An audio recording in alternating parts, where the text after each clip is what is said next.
If you like the story, you can support the author on Patreon. Link is in the description. Chapter 51, Brave Cats, Unafraid of Difficulties, edited. What to do if your child does not obey you? A spanking, of course. It wasn't the first time Fish had been angry, and Professor McGonagall had been sad and angry at first, but she'd gotten used to it by now. She knew that when Fish was done making a fuss, he would soon come back to her as if nothing had happened, so there was no point in getting angry with him now. And Fish knew that if Minerva made a move towards him, she was angry, but not quite, and that when she was really angry, she wouldn't make a move, but would talk and lecture as she had done before, or just stare at him without saying anything. This was the reason why Fish dared to provoke Professor McGonagall from time to time. Minerva wouldn't get too angry about it. However, this time the situation was a bit different, as Professor McGonagall wanted to make sure Fish was punished properly, so she didn't use any other spells, but on what she was best at, Transfiguration, which turned the trophies around her into cats of all sizes and pounced on Fish. But Fish already had a plan after so many losses. He had always lost before because he couldn't kill the fake cats. Since they couldn't be killed, they could be trapped. Animal stasis. Fish's pupils fluttered as he directed his newly awakened spell at the cat running in front of him. However, it didn't respond. Damn it, they really were fake cats. Fish didn't hold out much hope for this spell, but besides the fact that he knew the cats were fake, his animal immobilization spell was also very limited. The bigger the target, the shorter the immobilization time. The bigger the target, the shorter the immobilization. A big guy like Fluffy would be useless. But I have other tricks up my sleeve. Fish pounced on the nearest fake cats and swatted them away, then jumped back, raised his left paw and hit the ground in front of him. Soft Stone Spell. This spell turned hard stone into sticky mud, or rather, it turned stone into something called cement, which Fish had seen in Muggle society. When the spell took effect, the ground in front of Fish softened, and the cats that pounced on him sank their paws, and the harder they struggled, the deeper they sank. After a while, a group of cats with most of their bodies sunk into the ground appeared in front of Fish. Is this transfiguration? Professor McGonagall was stunned for a moment. This type of transfiguration that only changed the nature of the matter, but not the form, was not very advanced, probably at the level of a 3rd or 4th year Hogwarts student. But now Fish was casting spells without a wand and without sound, and Professor McGonagall wasn't too surprised that he was using spells in his animagus form. After all, Fish was known to change size and color, and if researched, the ability to walk freely along walls and ceilings was clearly a spell of some sort. Despite the fact that Fish had demonstrated a remarkable talent for magic since starting school, Professor McGonagall was surprised to see that Fish could do this. But surprises are surprises and there are lessons to be learned. With another wave of her wand, Professor McGonagall turned the remaining cats that weren't trapped into birds of prey and continued to pounce on Fish. Fish meowed, meow. Minerva, you're bad. Although he had a lot of experience hunting birds, Fish had a hard time with these fake birds that couldn't die. He screamed loudly and fought with the flock of birds. Professor McGonagall completely ignored Fish's accusations as Fish tangled with the birds, released each of the cats trapped on the ground and turned them into birds to join Fish's siege. Meow. Although he didn't feel much pain due to the Druid spell, Tree Skin, Fish was distressed. If the opponent wasn't the kind of fake animal that couldn't be beaten to death, no matter how big the number, Fish wouldn't be afraid, but Minerva was good at this kind of fight with a bunch of fake animals. If only I could get some helpers to help me fight too, the thought suddenly crossed Fish's mind. Then, ally summon an allied creature to fight for you.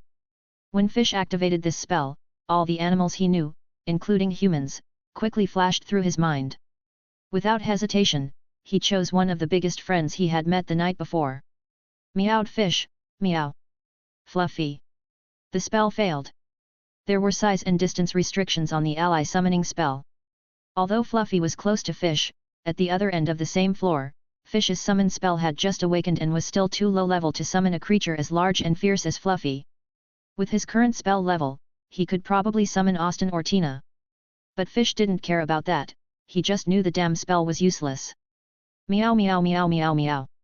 Fish cursed as he shooed away all the birds that were bothering the cat with his claws. I can't go on like this, and if I go on like this, Minerva will catch me like before. As Fish thought this, his eyes started to drift towards the door and the window, and he started to feel like retreating. Although cats are never slaves, but when it's time to be a coward, he must be a coward, and when he has figured out how to deal with these fake animals, then he can challenge Minerva. Just as Fish was about to use the fog spell to blind Minerva and find a way out, there was a sudden rattling of chains at the door. The chains that Professor McGonagall had created retracted into the wall, revealing Dumbledore standing in front of the door. "Good evening, Minerva." Dumbledore greeted Professor McGonagall cheerfully, ignoring the chaos in the trophy display room. "It's very lively in here." "Dumbledore." Professor McGonagall nodded awkwardly and replied, "I'll restore this place to its original state later." "Don't bother." Dumbledore pulled out his wand and waved it a couple of times, and in the blink of an eye the trophy room was back to its original state, including the flock of birds that had surrounded Fish, which had been returned to their original trophies in the glass case. "Comey, the rest is up to you," Dumbledore said to the house elf who had been banging his head against the wall since the fight had started. "I'll take care of it." "Mr. Dumbledore." Comey wiped a handful of blood from his forehead, beating his chest as he cheerfully took on the task that had fallen to Fish. "But Dumbledore, this is supposed to be Fish's job," Professor McGonagall frowned, criticizing Dumbledore's decision. "You are too impatient, Minerva," Dumbledore said in a soft tone, gesturing to Fish who was happily licking his fur as the birds disappeared. "Fish is a very individual child, we should teach him by subtle means, not force him to do things he can't understand at the moment." Professor McGonagall pursed her lips and lowered her head thoughtfully. "Fish," Dumbledore approached the kitten, "would you like to take a look around my office?" Fish, who had no interest in this, scratched his chin, ignoring Dumbledore completely. "I have a phoenix in my office. Maybe you can make friends. By the way, the Sorting Hat is there too." Dumbledore took no offense and continued with his invitation. "Meow. Equals. Fish jumped onto Dumbledore's robes, crawling down them to the robe pockets and diving into them. Although he didn't know what a phoenix was, Fish remembered the Sorting Hat he was talking about, and as he wandered around Hogwarts, he occasionally thought about the hat. Every now and then, Fish would try to find it and sneak away. Chapter 52, The Bad Old Man, edited. Fish peeked over the edge of Dumbledore's pocket, poking his little head out. Professor McGonagall was finally persuaded by Dumbledore. In fact, had she not been at the school, Professor McGonagall would have been more lenient with Fish, but once he became a Hogwarts student, she, as vice principal and head of Gryffindor, became a little more eager to educate him. So, after being persuaded by Dumbledore, Professor McGonagall quickly changed her mind and, after returning Fish's wand to him, did not give him any more lessons, but left the prize room. Fish followed Dumbledore to find out where the Sorting Hat was and to see what kind of animal the phoenix he was talking about was. As he prepared for the theft of the Sorting Hat, Fish took a good look at the bad old man's route, and from the direction he was heading, he must have been headed for the second floor. Fish's guess was correct, as Dumbledore descended the stairs to the second floor of Hogwarts. As he passed the Defense of the Dark Arts professor's office, Fish couldn't help but hold his nose with his little paws. Even through a doorway, he could smell the unpleasant odor emanating from inside that was repugnant to cats. "Quirrell." Dumbledore noticed Fish's movement, paused, looked at the closed door of Professor Quirrell's office and sighed softly, "I should never have granted your request in the first place, I hope I was wrong." "Meow." "Oh, sorry, it was just the rantings of an old man, no need to pay much attention." Dumbledore chuckled and resumed his walk, reaching into his pocket to pat Fish's little head at the same time. Fish was not as patient with the mean old man as he was with Minerva, and he opened his mouth and bit Dumbledore's finger. "Oh, you naughty little thing." Dumbledore withdrew his hand, looked at the teeth marks on his hand and then praised, "But you're much more sensible than when we first met, at least my hand doesn't bleed." Fish ignored him, licked his teeth and continued to look around. "Haha," Dumbledore laughed and shook his head, carrying Fish in his pocket.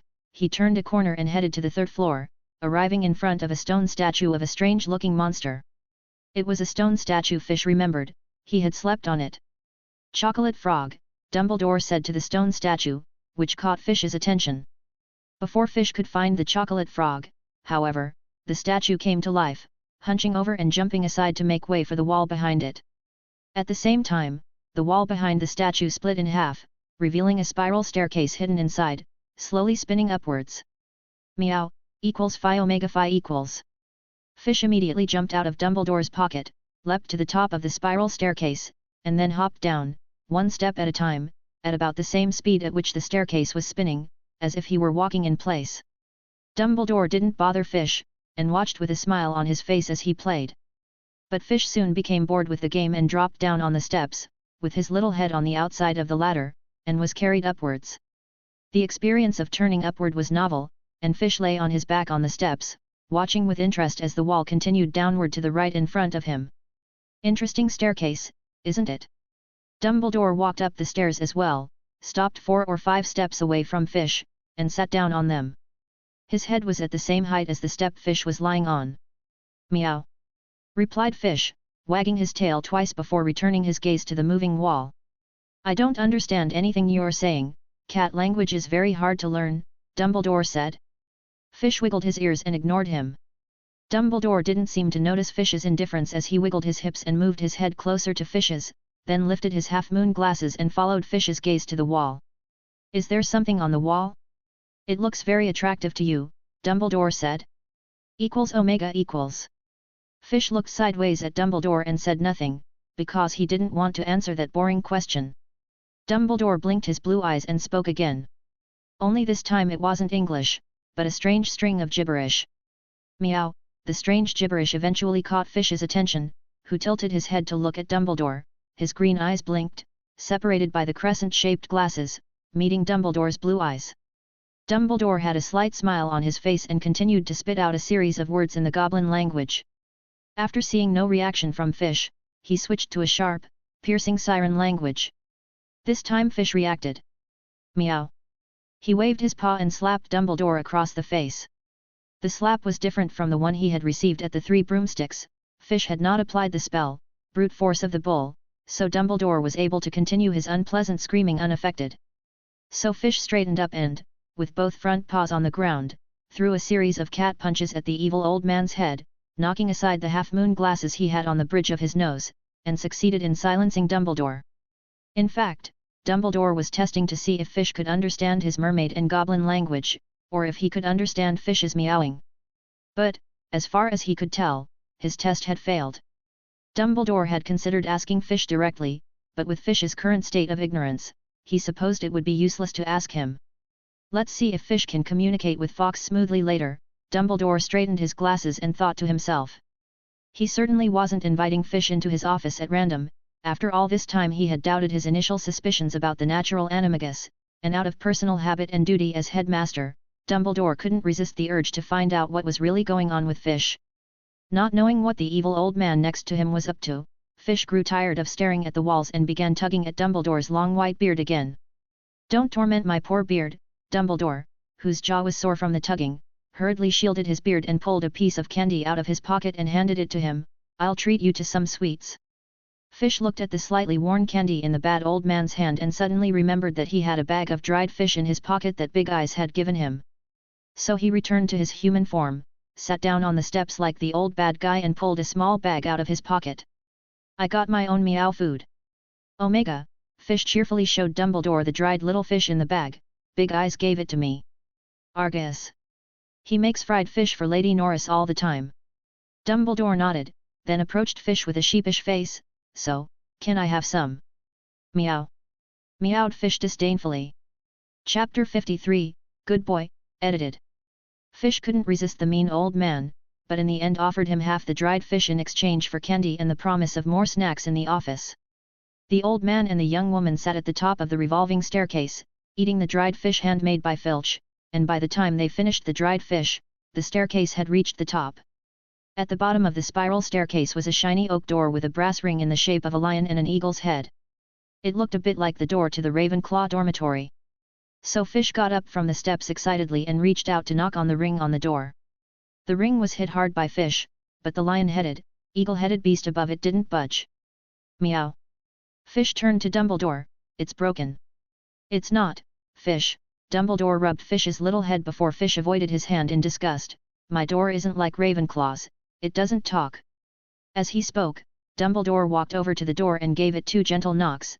The oak door opened with a click, but Fish was not happy. Fish stared at the lion-headed, eagle-headed beast on the door with a fierce look on his face. "Why doesn't it open when I knock?" "Fie. Aren't you looking for the hat on the branch?" whispered Dumbledore. Just as Fish was about to remove the ring from the door, Dumbledore's hushed words instantly diverted his attention. Come on, meow. Fish dropped the brass knocker on the door, which he suspected was glaring at him, and leapt into the headmaster's office. As soon as he entered the spacious circular room, Fish spotted the sorting hat he was thinking about, which was sitting on a huge, very conspicuous table. Meow, equals phi omega phi equals? Fish jumped onto the table, pouncing on the hat like a grey shadow. Ouch, it's you again, boy, in a twisted voice, the sorting hat, who was pinned down by Fish, shouted, don't pin me down, I can't even open my mouth. Fish stepped away and fiddled with the sorting hat with his paw several times to straighten it out, but the already crumpled sorting hat looked even more crumpled because Fish had just pressed on it. Listen, little guy, the sorting hat squirmed a couple of times to make him look a little more upright, then turned to Fish and said earnestly, I'm glad you like me, but you have to treat me with the respect I deserve. The sorting hat made a motion that was probably meant to puff out his chest and said proudly, I'm the Hogwarts sorting hat, the smartest magical hat that gathers the thoughts of the Founding Four. Meow, Fish thrust his paw into the big open mouth of the house hat and gave it a couple of curious taps. Listen to me, the sorting hat, with the cat's paw in its mouth, shouted. Fish withdrew his paw and then bit the tip of the hat, shaking his little head and shaking it. With no ability to fight and so much talk, Fish had to teach him a lesson, to show him who was boss. Dumbledore. Stop him now, the sorting hat with only one mouth could only ask Dumbledore for help. Dumbledore, who had been watching, said cheerfully, by the way, Fish, this is Fawkes, come and meet him. Dumbledore gestured and a large red and gold bird flew from a tall golden perch behind the door and landed next to Fish. Meow, Fish let go of the sorting hat and looked at the large bird curiously. Its feathers were beautiful, but not very bright, and the bird's mood seemed a bit subdued. The bird's breath of life also seemed faint to Fish's senses, a sensation he had felt in older cats, humans, and other animals. Not the mean old man, of course, whose vitality was too strong for an old man. Caw, Fawkes' voice sounded a little breathless as he greeted Fish and then lowered his head to snuggle close to Fish's neck. Meow, Fish gently touched Fawkes' beak with the tip of his nose and responded in kind. Normally, if Fish had seen such a dying bird, he would have asked Dumbledore to let him eat it. However, the large bird named Fawkes had such a weak vitality, but at the same time had such a comforting and intimate smell to him that he had no desire to eat Fawkes. The reason Fish felt so comfortable and close was because of the nature of the phoenix's nirvana, the fragment of the world tree that is sensitive to the breath of life, and he naturally likes phoenixes, which influenced him. After a brief exchange, Fawkes looked tired, and Fish thought about it and put his paws on his wings. Stabilization. This spell does not prolong a creature's life, but it makes the dying feel better. A faint green light shone on Fish's paw, and the sickly Fawkes was instantly refreshed and his feathers glowed a little. Caw, even Fawkes' chirp was filled with energy. With a glint in his blue eyes behind half-moon glasses, Dumbledore confirmed that Fish was more than just a natural animagus. At this point, however, Dumbledore had no desire to pursue the matter further. Dumbledore had already been wary of Fish, not only because of the mystery of his identity, but also because of the danger Fish occasionally displayed as a predator. But just now, the compassion Fish had shown, and the magic-filled love, had reassured Dumbledore. The young, innocent Fish, though occasionally mischievous, was not of the same nature as Tom Riddle's entrenched villain and, with the right guidance, with Fish's talent, would become a great wizard in the future. With his guard down, Dumbledore gave up trying to resist the affection of animal affinity and opened a cupboard, pulling out all of his snacks and filling the table with them. Here, Fish, thanks for all you've done for Fawkes, these are my gifts. Dumbledore smiled like a grandfather who just welcomed his grandson. Meow. The mean old man had a bit of a collection, and Fish jumped excitedly at the pile of snacks in front of him. After choosing a bit, Fish was surprised to find a snack in the pile that he had always wanted to try, but that Minerva had never bought him. Fish flipped the box open and a few dark cockroaches quickly crawled out through the cracks in the box.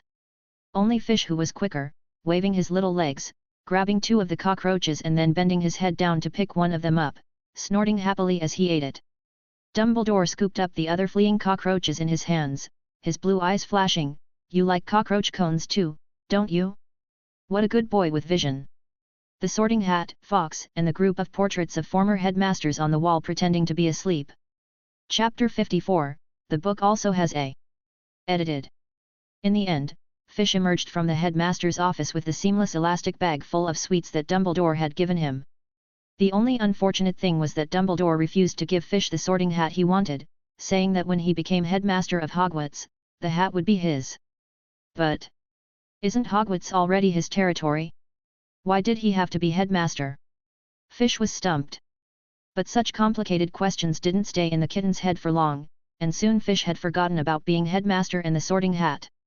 As Filch left the headmaster's office, the eyes of the former headmasters who had pretended to sleep on the walls widened. Dumbledore, is that boy the natural animagus you speak of? Armando Dippet, the former headmaster and Dumbledore's former boss, was the first to ask. Yes, a charming boy, isn't he? Said Dumbledore. I don't see anything special about him, but looking at his unruly appearance, they are very much in keeping with your Gryffindor character. Another unruly barbarian, grumbled a dignified-looking former headmaster, Phineas Nigellus Black, the only Slytherin headmaster in the entire history of Hogwarts.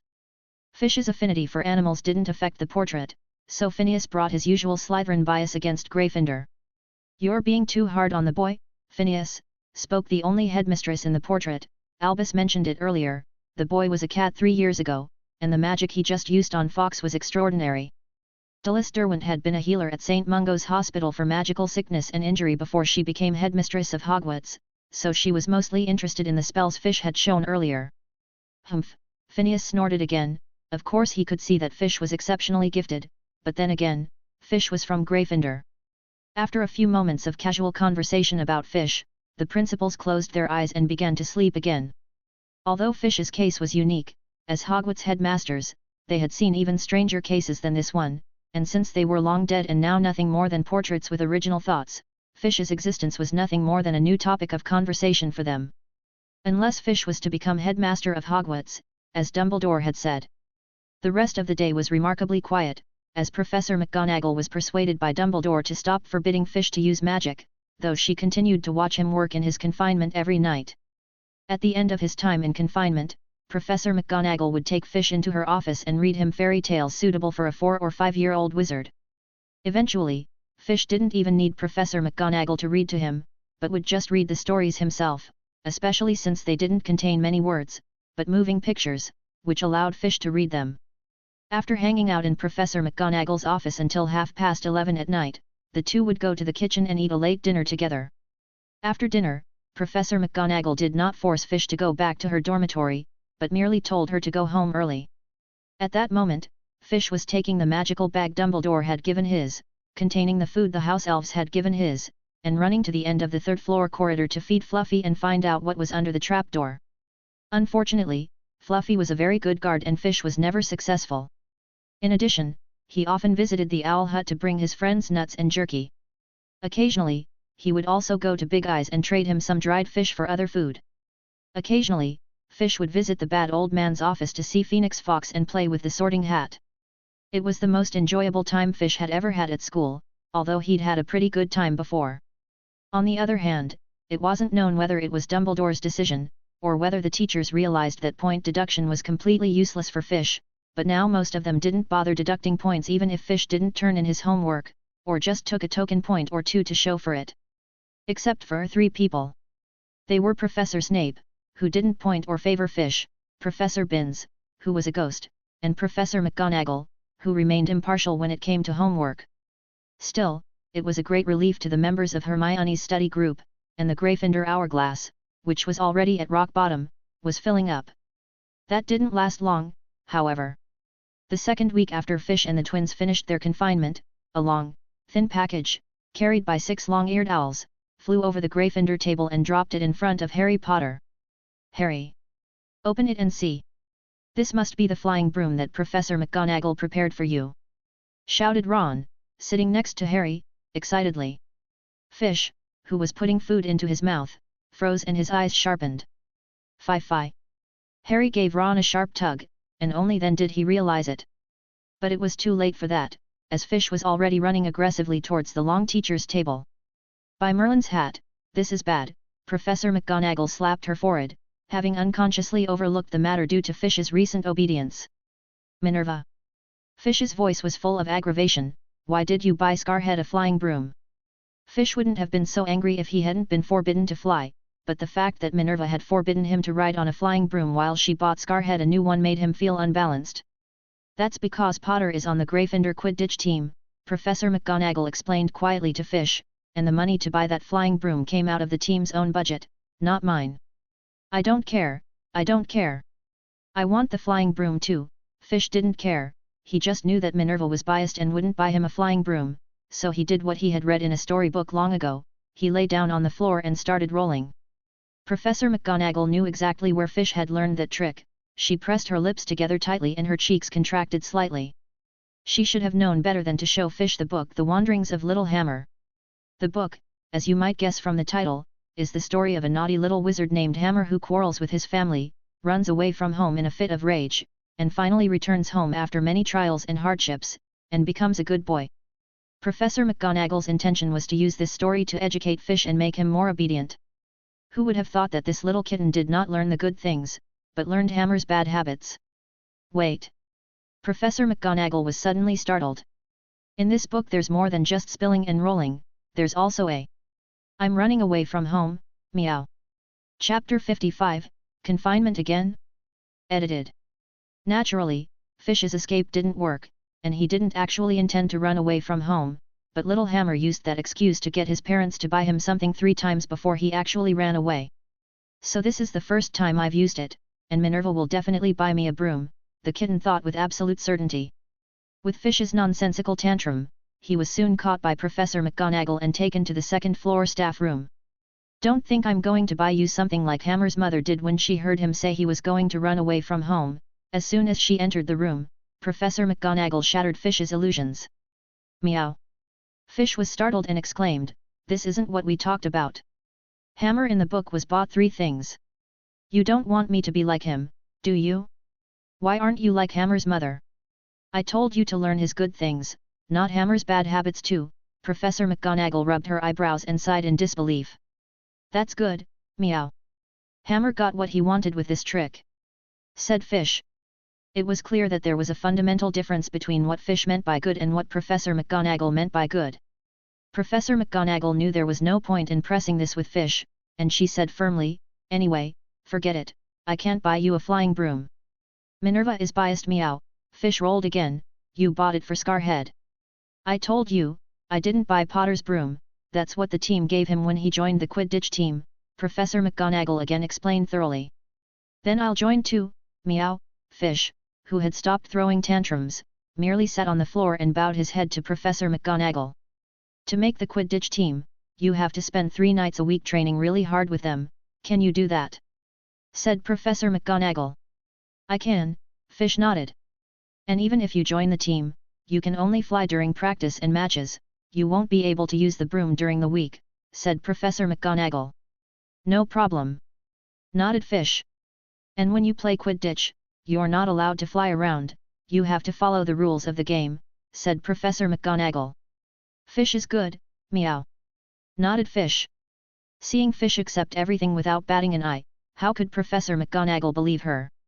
So Professor McGonagall said, "I don't believe you."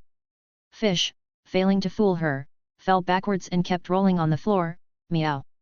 "I don't care. I just want the flying broom." Professor McGonagall stood there, frowning and looking at Fish without saying anything. Fish, who had rolled over several times, realized something was wrong, stopped and looked at Professor McGonagall, who was scowling at him. Oh no, Minerva was angry, Fish thought. As far as Fish could remember, if Professor McGonagall hadn't yelled at him, he would have been angrier, but after a moment of worry, Fish wasn't about to admit he'd been wrong. It was obviously Minerva's fault for being impartial, why did I have to admit my mistake? Fish thought. Breathing in a puff of air, Fish merely sat on the floor, stubbornly raising his little head and staring at Professor McGonagall. Professor McGonagall wasn't angry at this point, she had been much more lenient in her treatment of Fish, and now she was just torn between refusing or buying a child's flying broom to make things easier for herself. With Fish's stubborn temperament, if he continues to refuse, goodness knows what trouble it will cause. But I did buy him a broom. It might also encourage his bad habit, and he'd do it again every time he got angry, which wouldn't be educational, and with Fish's cunning, a child's broom probably wouldn't fool him. Professor McGonagall hesitated for a long time, but finally decided not to spoil Fish. "You're not touching a flying broom until I think you're really going to follow the rules." Fish jumped up from the floor in anger, turned his head and walked out the door, saying, "Minerva is a big meanie, meow." But Professor McGonagall didn't try to stop him this time. She didn't think Fish was really going to run away. After his attempt to throw a tantrum failed, he would probably realize that running away wouldn't work. Besides, where would he find all the good food if he left Hogwarts? At best, he'd make a trip back to Hogsmeade and be back in no time. It had to be said that Professor McGonagall had a good knowledge of Fish. Fish had never intended to leave Hogwarts, and in the end he hadn't wanted the flying broom so badly, especially after becoming familiar with owls. Brooms weren't even as much of a priority as trophies on the third floor. He would have forgotten about it if it weren't for Minerva suddenly giving him a broom as a gift to Scarhead. It wasn't like he hadn't wandered before, and while he didn't have to worry about food, it didn't compare favorably to Hogwarts, where there was food and fun, and Fish wasn't stupid enough to miss out on the important things. But there was something to be angry about, and the fact that Minerva no longer liked him and was beginning to like Scarhead was more important than the flying broom. So when Fish returned to the great dining hall and saw Harry Potter and the rest of the Gryffindors gathered together in concern, he didn't hesitate to show hostility. "Ha! Fish!" Harry's smile froze. "Don't come any closer. Fish hates you." Directing a sharp glare at the stunned Scarhead, Fish quickly walked past him and sat back down at the long table to eat the rest of his breakfast. Ron looked at Fish, then looked at Harry, reached out and tapped his friend on the shoulder twice, and said sympathetically, "Looks like Fish is mad at you." Harry scratched his head with a grimace at what had happened to him. It was neither Professor McGonagall's nor Fish's fault, and he had no choice but to accept his fate. Hopefully, Professor McGonagall would soon be able to calm Fish down. Harry let out a long sigh and followed Ron back to the long Gryffindor table. Happiest of all was Malfoy, who after breakfast, with his two henchmen, stopped Harry and Ron on their way to their spell classes. "Looks like your reputation as a savior isn't so good, Scarhead," Malfoy said. Harry felt the sneer in Malfoy's slow voice every time he spoke, making him want to smash his fist into Malfoy's pale face. "Get out of my way, big brain!" shouted Ron at Malfoy as he stormed forward. "Oh, Weasley," Malfoy said dismissively, glaring at Ron, "what number are you?" "I'm struggling to remember. After all, that's the amount that would drive a pure-blood family into poverty. Your mother is so fertile. Is she really a witch, and not another magical creature?" Malfoy sighed in an exaggerated tone, holding out his hands. Behind him, Crabbe and Goyle laughed in unison, making Ron turn red instantly. "You're going to pay for this, Malfoy." Enraged, Ron lunged at Malfoy with clenched fists, without even drawing his wand. When Goyle and Crabbe reacted and tried to drag Ron away, Harry, worried for his best friend, joined the fray. The 5 young wizards, none of whom used their wands, fought with fists and feet. "Stop it, everyone!" Professor Flitwick, who was also on his way to the charms classroom, noticed the commotion and pulled out his wand, casting subtle spells to force them to separate without hurting Harry and the others. "Why are you two fighting?" asked Professor Flitwick with rare sternness. "Malfoy insulted my mother." Ron wiped the nosebleed from his face and glared viciously at Malfoy, who was also bleeding from his nose, and he glared back at him defiantly. "That's no way to fight." Professor Flitwick scowled. 50 points from Slytherin, 20 for Gryffindor, and 3 days confinement for all 5 of you. With that, Professor Flitwick waved his hand. "Now, go to Madame Pomfrey to treat your wounds, no more fighting." The 5 looked at each other as they headed for the infirmary. Chapter 56, Fighting, edited. Neither Harry nor Ron regretted the fight, both had been wanting to give that pretentious egghead a good thrashing for some time. Though in reality the two were the more injured this time due to their size and numbers. Harry and Ron had been targeting Malfoy, who they had focused on, so he was no better off than Harry and Ron, while Goyle and Crabbe were unharmed. But as long as Malfoy had been taught a lesson, Harry and Ron were more than satisfied. What's more, they also subtracted 50 points with Slytherin. Gryffindor had been at the bottom of the table since the beginning of the term, and all the 20 points meant was that it made the Gryffindor hourglass look a little better, not much more. But Slytherin was a different story. Without the 50 points, they were immediately overtaken by Ravenclaw. I didn't know if this was intentional on Professor Flitwick's part. After all, he was not only the professor of the enchantment class, but also the dean of Ravenclaw. After Madame Pomfrey's treatment, the 5 continued to glare at each other as they left the medical room. Malfoy, who had suffered a great loss, stared at Ron for so long, almost making Harry think they were going to fight again. Just as Harry nervously clutched his wand in his pocket, Contemplating what to use for his first spell, Malfoy snarled and walked away with his 2 henchmen, whom Harry could faintly hear muttering something along the lines of "my father." "Looks like our young master with the big brain is going to call his parents," Harry scoffed just as Ron did, pretending to be calm, with a hint of worry in his eyes. Although he didn't know much about the wizarding world, he knew that the Malfoys were a wealthy family with connections in the upper echelons of the ministry. "Don't worry, not even his father can do anything to my family." Ron sensed Harry's concern and spoke reassuringly. "It's true that our family is poor and that some pure-blood families, like the Malfoys, have called us traitors, but it's not something they can take lightly, and Dumbledore won't stand by and let them bully anyone." The confidence in Ron's voice didn't sound like a lie, and the fact that he mentioned Dumbledore reassured Harry a little, before he began to reflect on the joy of having just taught Malfoy a lesson. "Did you see how miserable Big Brain looked? To be honest, I've been wanting to kick his arse for a long time," Harry said happily. "Ha ha ha ha. Of course, I broke his nose," Ron said with a chuckle. "I think Snape will deduct points from him when he comes back, because Snape won't recognize who he is." "Ha ha ha," said Harry, bursting out laughing. Yet, he's so bruised and swollen he might not even be recognizable to his parents," said Ron. Though they themselves were no better off than Malfoy himself, but that didn't stop Harry and Ron from laughing at Malfoy. The two laughed and joked back to the Charms classroom. Harry and Ron strutted back to their seats like victorious generals, their heads held high as the rest of the class looked on in awe. "What happened to them?" asked Seamus quietly as soon as Harry and Ron were seated, and the young wizards nearby pricked up their ears, while those a little further away talked and speculated about how the injuries had been done. The class suddenly became a bit noisy. Hermione, the only one trying to pay attention, frowned and shot a look of complaint at Harry and Ron. Filch, who had been sleeping in his desk drawer as usual, was also awakened by the noise. His ears pricked up, then he smelled the scent of Scarhead, and not wanting to see him, Filch shifted at his desk, closed his eyes, and went back to sleep. Professor Flitwick, who knew what was happening, coughed twice, and increased the volume of his voice with a spell, "Quiet."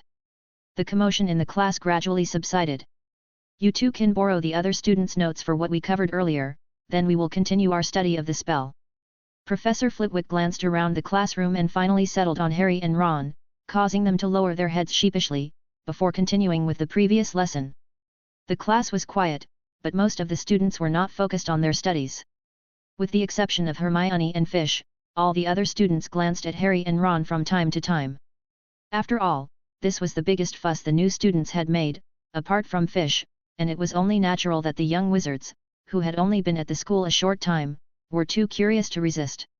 If it had been in the senior year, especially the twins, it would not have been a surprise. Time flew by as Professor Flitwick spoke, and when the incantation lesson was over, Harry and Ron were immediately surrounded by an impatient group of young wizards. "What happened to them? Did they get into a fight? Is it Slytherin? How many points did they get deducted?" It had been a short time since the plan proposed by Filch and carried out by the twins, so it was only natural that someone would make a connection between their situation and the plan. Harry and Ron hadn't done it on purpose, but they had managed to drag Slytherin down with them by mistake. Meow. Even Filch approached curiously at the sight of the two's tragic situation, only his thoughts were a bit different. Filch asked, "Redhead number 4, did you beat up Scarhead for me?" Ron, who was about to brag about his earlier guess, immediately stopped talking and turned his head towards Filch, only to see a pair of big green eyes staring back at him. Without even thinking about it, Ron hurriedly replied, "That's right, it's because Harry made you mad, that's why I hit him." "Harry? Meow, you're such a nice guy, redheaded no 4, Filch patted Ron on the shoulder and then looked at an embarrassed-looking Harry. "Actually, I'm not particularly mad at you, meow." Looking at Harry's bruised and battered face, Filch scratched his cheek and politely decided not to be angry with Scarhead.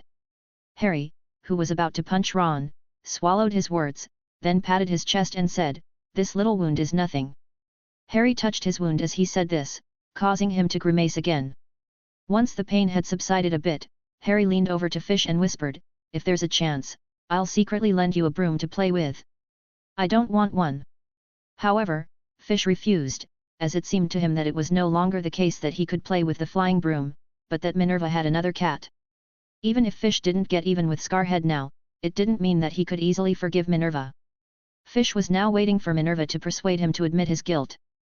Chapter 57, Persuading the Kitten, edited. In fact, Professor McGonagall didn't keep Fish waiting long. As soon as Fish took his seat at dinner-time that evening, Professor McGonagall approached him. Fish, Professor McGonagall greeted him with a smile as she bent down and put her head next to Fish's. But Fish turned a deaf ear to Professor McGonagall's call, poking and prodding the plate in front of him with a fork, stirring the cut fish. This depressed Angelina, who was in charge of cutting Fish's food tonight. "Are you still mad at me?" Professor McGonagall reached out to touch Fish, only for Fish to shake her head and avoid her hand. Fish snorted, "Humph.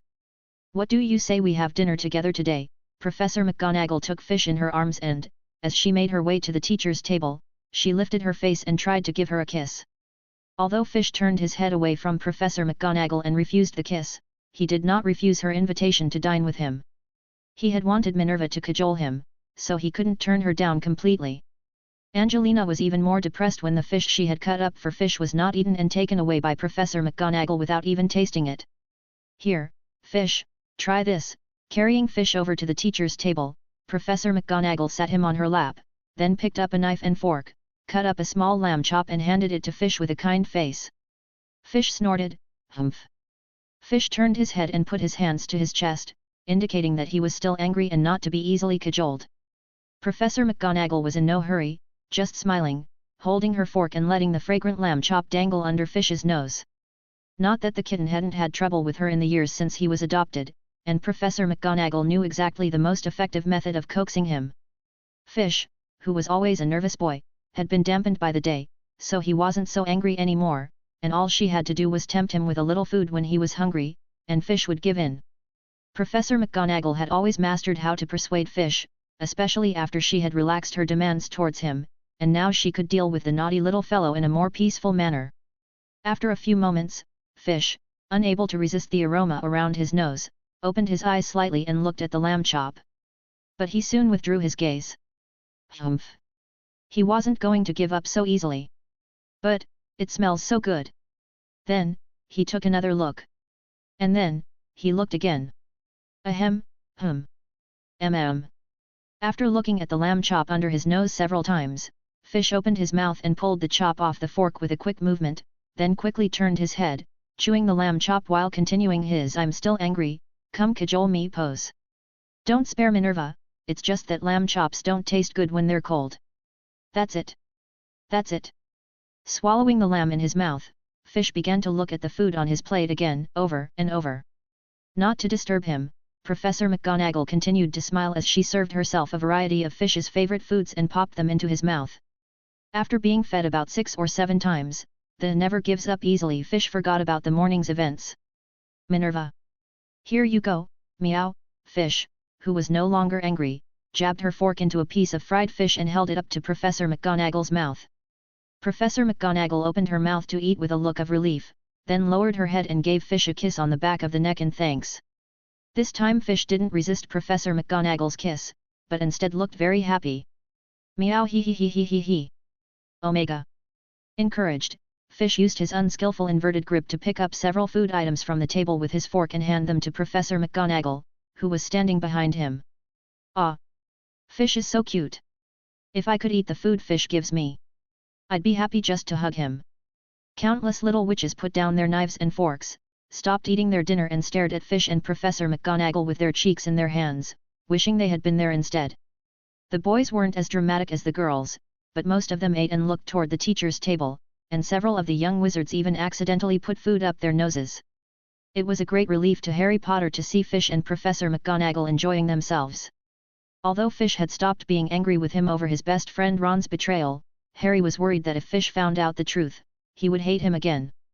Luckily, now that Fish and Professor McGonagall had made up, she no longer had to worry about that. At the teacher's table, a full Fish returned to his cat form, lying on Professor McGonagall's lap with his little belly exposed, purring comfortably under Professor McGonagall's deft caress. The little wizards downstairs were stunned again. "All right, go play." At last, Professor McGonagall stopped coddling Fish and stroked his little tummy, saying softly, "Meow." Fish agreed, jumped off Professor McGonagall's lap and, before anyone could react, was out of the great dining hall, running off somewhere. When Fish was gone, the young wizards focused on the food in front of them, and many of them ate at a faster pace. Wandering around after classes to see if they could run into fish was one of the great pleasures of all three houses, except Gryffindor. If they were lucky, they could spend the day showing off to their friends. In contrast, the young wizards of Gryffindor were much more relaxed. Being from the same house, they had more time to get to know fish and didn't have to chase chance encounters like the other three houses. But that didn't include Harry and Ron. Hurry up and finish dinner, and while there's still a bit of time left before confinement, let's do our homework first. Ron chewed at Harry as he shoved his food into his mouth. You'll do the charms homework and I'll do herbology. Harry, who was also eating a meal quickly, didn't question it and nodded his head to show that he knew. Even though he was soon to be confined, Harry wasn't too upset. After all, they had beaten the crap out of that nasty Malfoy, which was a plus in every way. Of course, that naive thought vanished as soon as Harry met Filch. Chapter 58, Friends of Fish, edited. Although Harry's popularity in Gryffindor was similar to Fish's, for boys only, the Savior's popularity was not effective on Filch. Filch, who ignored Harry's Savior status, found them a difficult job, cleaning out the cellar. For the first time, Harry learned that there was a cellar the size of the Great Hall hidden just below the Great Hall. The contents of the cellar have been temporarily removed, so your job tonight is to clean it out. Filch tossed a bucket and mop at Harry and the others' feet, then pointed to the thin, bony, grey cat next to him. Remember, no magic, Mrs. Norris will be watching them. Are you kidding me? Malfoy couldn't keep up his pretentious act and yelped with wide eyes. Be glad, Filch said with a grin and said with disappointment in his voice, that the old punishment of being dangled from your wrists and hanging from the ceiling has been abolished. Hanging from the ceiling for days. I still have those chains in my office, I grease them regularly, they might come in handy someday. It seems that not only does the Savior's popularity not work, but even Malfoy's all-powerful father doesn't work with Filch either. That's probably the only good news from tonight's confinement, Harry thought bitterly and looked over his shoulder at Malfoy, who looked like a choking chicken, not daring to utter a sound, obviously intimidated by Filch's words. In fact, Harry reckoned, his face was probably no better. After all, the cellar was very large. After scaring Harry and the others, Filch nodded in satisfaction and left the cellar with the oil lamp in hand. He didn't have much time to waste here, these little bastards weren't the twins and didn't need his personal supervision. When Filch left, Harry and the others split into two groups, each choosing a spot to clean the cellar. Merlin's crutch. Comey and the others must have been lazy. Ron, who had managed to clean a corner, leaned on the mop and wiped the sweat from his face. This dirt won't build up for more than 10 days. You idiot, Malfoy looked at him coldly and sneered. As the eldest Malfoy, he wasn't going to do the hard work since Filch was gone, and Malfoy left the job to Crabbe and Goyle, sitting quietly in an upside-down bucket of water. Still want to fight? Already disgusted by Malfoy's lazy behavior, Ron immediately picked up the mop in his hand and glared at Malfoy. Since he had already beaten Malfoy once, Ron had a psychological advantage, so he wasn't afraid. Crabbe and Goyle stopped what they were doing and got in front of Malfoy as quickly as possible.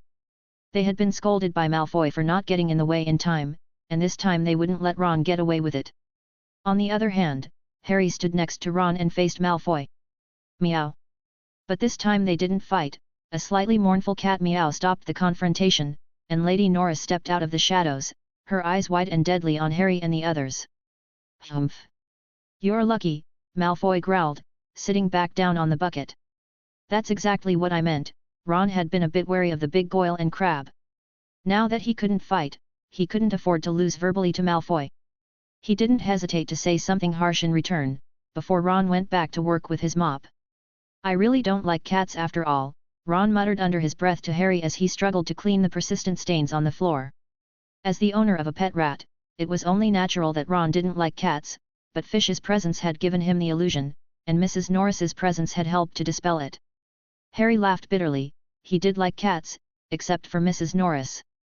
The 5 young wizards, 4 to be exact, had worked for over 2 hours to clean most of the cellar, but by then they were too tired to raise their hands.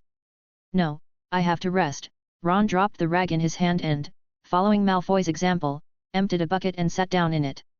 Seeing this, Harry picked up a bucket and sat down beside him as well. Mrs. Norris, who was lying in the corner, looked at them and lay down again.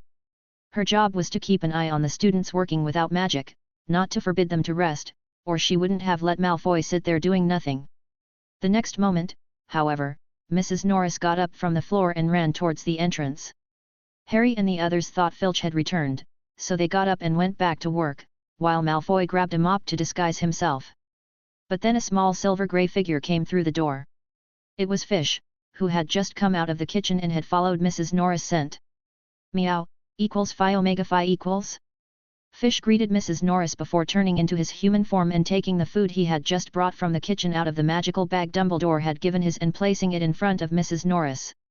Once that was done, Fish turned to Harry and the others. What are you guys doing here too? Meow. Ron scratched his cheek and replied, confined. By this time Fish understood the concept of confinement, so he said, you're too careless Meow, you can't get caught by Minerva if they cause trouble. Ron twisted the corners of his mouth, without correcting Fish. It was then that Fish noticed the bruises on Malfoy's face again. Meow. Did you get in a fight with Scarhead too, big brain? Yeah, me, Harry and Malfoy and the three of us, we got in a good fight, that's why we're grounded. Ron, who was worried about Malfoy's slip of the tongue, quickly took over. Malfoy shot him an annoyed look, thinking that Ron was deliberately trying not to let him talk to Fish. But before he could explain what was going on, Fish had already understood in his own way. When I was a wanderer, my kind used to fight, Fish said, raising his head proudly, but they couldn't beat me. Malfoy still wanted to talk, but Fish wasn't going to stay here any longer. He pulled some food out of his pocket and gave it to the five present, then waved his hand and headed for the cellar exit. I still have to take the food to Fluffy. At that moment, Fish suddenly remembered the storybook he had read earlier, in which the protagonist liked to introduce his friends to others, so he immediately added, come see me on the third floor after your confinement, I will introduce you to Fluffy. After Fish left, Harry and Malfoy looked at each other, grabbed the food Fish had given them and went back to their respective areas, munching in silence. After all the work they had done, they were really hungry. And Dumbledore, who was hiding off to the side, stroked his beard. Now he didn't have to think of a way to get Harry to the third floor. Fish is really a good boy. Chapter 59, The Kind Fluffy, edited. After eating Fish's snacks, Harry and the others had regained some strength and soon finished the rest of their work. When Mrs. Norris saw that they were finished, she jumped up and looked around for Filch. Some evil bondage magic must have been used between Filch and his cat, whispered Ron in Harry's ear, who nodded thoughtfully. How else would Mrs. Norris have managed to find Filch so quickly in a castle as large and complex as Hogwarts? Back in the basement, Filch was unaware that Harry and Ron, the two young wizards, were gossiping about him, and he carried the oil lamp that barely left the darkness of night, checking the basement inch by inch, hoping to find some area that had not been cleaned and thus increase Harry's punishment for his confinement. Unfortunately, because Filch had such a good reputation among the students, even Goyle and Crabbe, the two silly boys, had checked again and again very carefully, so Filch didn't get away with it. Come back, Filch waved his hand in disinterest, and report to the great dining hall on time tomorrow afternoon. With a sigh of relief, Harry and the others rushed out of the cellar, not wanting to be there any longer. When they emerged from the cellar, Harry and Ron went straight up the stairs, but Malfoy and the others, who were supposed to return to the cellar, followed them down the stairs. Harry stopped and looked at Malfoy. Malfoy, in turn, returned his gaze. After a brief exchange of glances, fearful of Filch's presence, they quickly came to an understanding and stopped their pointless confrontation, making their way to the third floor in silence. By the way, did Fish say where he was on the third floor? Halfway up the stairs, Ron suddenly asked in a whisper, and who was this Fluffy he was talking about? Some kind of animal, like Mrs. Norris, he created. Harry scratched his head uncertainly. We just have to listen to which side of the third floor makes the most noise, we should be able to find Fish. It doesn't matter if we don't find him, Malfoy said smugly, pulling a bag of smoked cod out of his pocket, showing it off with a smug look. Fish loves the smoked cod my father sends, I just have to open the bag and he'll show up when he smells it. It's a good selection of cod, hand-smoked by experts in their craft, it's not like the normal cod you eat. I don't think you'll ever get to eat it in your life, Weasley. Oh, perhaps Fish will be kind enough to give you some, so I'll take pity on you. Apparently concerned that Harry and the others didn't know about the products, Malfoy also explained specifically and, incidentally, teased Ron's family. I don't even care about your, Ron snarled through gritted teeth, red in the face, he was about to say "you stinky fish" but swallowed when he thought it was directed at Fish. Luckily, Malfoy didn't get the chance to pretend anymore, as they reached the 3rd floor and soon heard a small noise in the hallway to their right. If I remember correctly, I think Dumbledore said at the beginning of the term not to go near there. After hearing the sound, Harry didn't go first, but pulled Ron and frowned. He had made a point of asking Percy about it, so he was under the impression. And he said not to break school rules, Malfoy grumbled, half indignantly and half mockingly, as he touched the still sore wound on his face. With that, and without waiting for Harry's reaction, he led Goyle and Crabbe down the hallway to the right. Ron sneered at Malfoy. It also seemed to him that Harry was making too much of a fuss. If there is any real danger, how could Fish stay there? Dumbledore has always been a bit of a madman, one shouldn't take his word too seriously. Harry thought better of it, patted his head in embarrassment and moved forward with Ron. The two groups reached the wooden door at the end of the corridor, and Fish, who had sensed their arrival, jumped out of Fluffy's head and opened the door in human form. "There you are, meow." Fish stood in the doorway, inviting them in. As Malfoy and the others entered, Fish stepped aside and ran to Fluffy, greeting them. "This is Fluffy, a friend I met a while back, meow." "Phi Omega Phi?" Ron, the last to enter and close the door behind him, heard Fish's call, looked in the direction of the sound and, like the first four, froze. Ron's heart nearly leapt out of his throat at the sight of Fish nonchalantly tugging at the lips of the huge three-headed dog. "Meow." Fish looked at the five who hadn't moved and cocked his head. "You guys don't like Fluffy either." Fish had already taken Mrs. Norris to Fluffy's room, but when she saw Fluffy, she became so frightened that she ran away and refused to come back, no matter how hard Fish tried to persuade her. "Don't be afraid, Fluffy has a very good temperament," Fish said. As if to prove his own statement, Fish reached out and grabbed Fluffy's nose again, but the big, fierce-looking dog just stuck out his tongue and let Fish bully him, even lowering his head to make it easier for Fish to reach his nose. Harry and the others were relieved to see how docile Fluffy was behaving. At the same time, Harry noticed that there was a trapdoor under Fluffy's feet. Was Fluffy protecting something? The thought occurred to Harry, and he quickly thought of the dirty bag Hagrid had taken out of Gringotts subway vault 713. What did Hagrid say then? If you want to hide something, Gringotts is the safest place in the world, apart from Hogwarts, probably. As Harry was lost in thought, Fish called out to them again, "Don't just stand there, come and play, meow." They all looked at each other hesitantly, but finally lifted their feet and slowly approached Fish. As their fear diminished, their interest in the three-headed dog, Fluffy, also increased. After all, every child dreams of taming a beast. The five of them approached Fluffy and touched him gently. Fluffy looked at them, stuck one head out to block Fish's view, and the other two heads changed their expressions, smiling at Harry and the others, revealing two sharp, razor-sharp white teeth. It was clear to Harry that the only reason they had been able to approach Fluffy was because the three-headed dog hadn't bothered with them for Fish's sake, and that, had Fish not been there, they would have been lucky to die bitten. The five young wizards quickly withdrew their hands and took 2 silent steps backwards. The fear that had previously subsided instantly resurfaced again, and now that they were closer, the fear had increased exponentially. "No. I have to find an excuse to leave quickly." Looking at the sharp teeth in his grasp and feeling the hot, stinking wind Fluffy was spitting in his face, the insecure Harry screamed in his mind. And Malfoy was obviously thinking the same thing, as he faked a yawn and then said to Fish with a very stiff expression and tone, "I'm a bit sleepy, I have to get back to bed, I have classes tomorrow." Yeah, Ron agreed, oblivious to his feud with Malfoy, "and I'm a bit tired from all the work I did in confinement." Knowing that humans don't work the same way as cats, Fish didn't keep them any longer, as he just followed the book on a whim and introduced his friends to the others. "Bye, meow, Phi Omega Phi. Goodbye." The 5 young wizards quickly said their goodbyes, retreated as fast as they could and then made a mad dash for their dormitories without looking back. Chapter 60, Flying Balls Are Irresistible to Cats, edited. Oliver Wood, captain of the Gryffindor Quidditch team, had been very active lately. Having been delighted to find a flying prodigy who was also a school favorite, Wood had immediately thought about it when he heard about Fish. If he could get Fish on the home team, it would not only improve the team's work, but also the support of the majority of the crowd during the game, which is of great benefit to the morale of the entire team. But before Wood could lure Fish to the team, he was brutally rejected by his own dean. No matter, Wood understands that Fish's situation is unique. Anyway, he had later relied on the trials to find a good seeker, the legendary boy who survived, a weaker version of Fish, and compared to the mischievous Fish. Harry was good at communicating with others, the only drawback being that he didn't know much about the rules of Quidditch and would need some coaching. The result?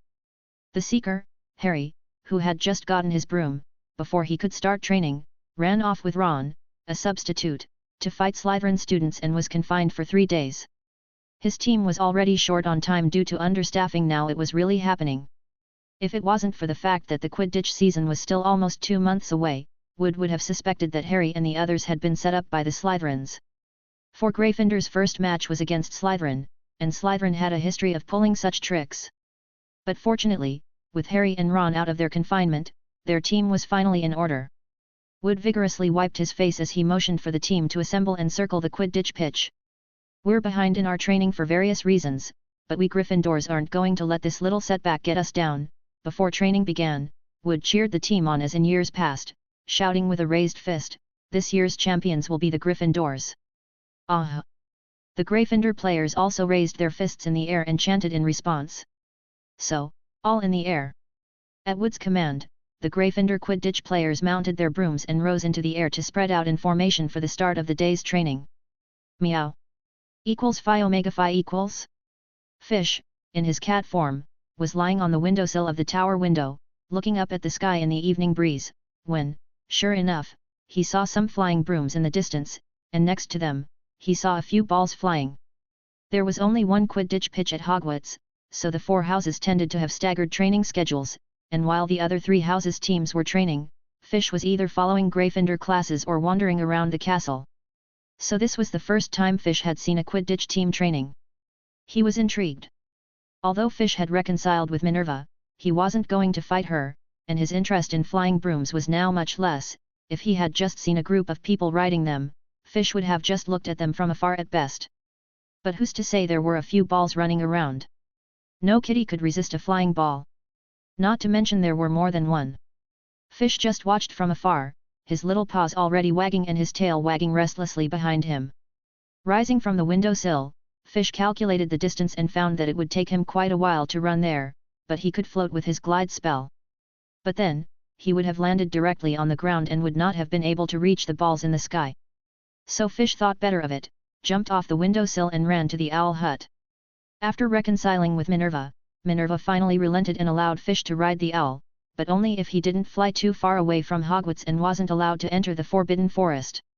Fish was a good boy, so he agreed. As long as Minerva didn't catch him, he was a good cat. When he arrived at the owl hut, Austin was delivering a message, so Fish went straight to Hedwig, the snowy scar-headed owl. Hedwig wouldn't refuse Fish's request, since Harry rarely needed him to deliver letters anyway, and as a mastered owl, he couldn't deliver letters for anyone else like the public owls at Hogwarts, so Hedwig had no business doing so. Fish, of course, didn't treat his friend badly, and fed Hedwig a few pieces of dried meat and nuts from the bag the mean old man had given him as payment for the flight. Only when Hedwig swallowed all the bounty Fish had given her did Fish return to his original appearance and squat on Hedwig's back. Hedwig flapped her wings and flew out the window with Fish in tow. Meow. There, Fish, on Hedwig's back, stretched out his paws and pointed to where Wood was training, and with a slight twist of her wings, Hedwig made a beautiful arc through the air, heading for the Quidditch pitch. Harry, who was searching the night sky for the Snitch riding his Nimbus 2000, suddenly became aware of a familiar white figure approaching in the corner of his eye. He stopped his broom and looked to the side, where a snowy white owl was flying towards him.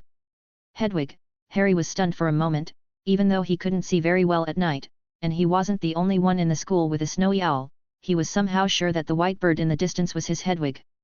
"Harry! What are you looking at?" cried Wood at the top of his lungs as he noticed Harry's sudden halt. Fred flew to Harry's side to protect him, that standing still in midair was the easiest way to attract a bludger. "Sorry, Wood." Harry, aware that he had delayed his training, apologized and then pointed to Hedwig in the distance. "Looks like my owl has flown to see me."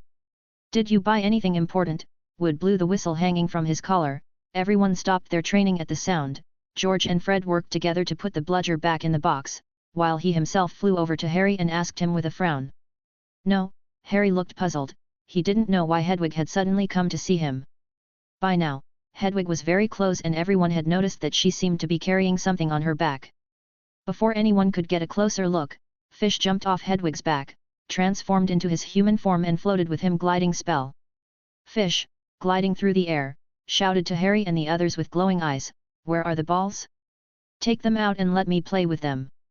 Chapter 61, Finding the Ball, edited. Fish's sudden appearance in the sky frightened them greatly.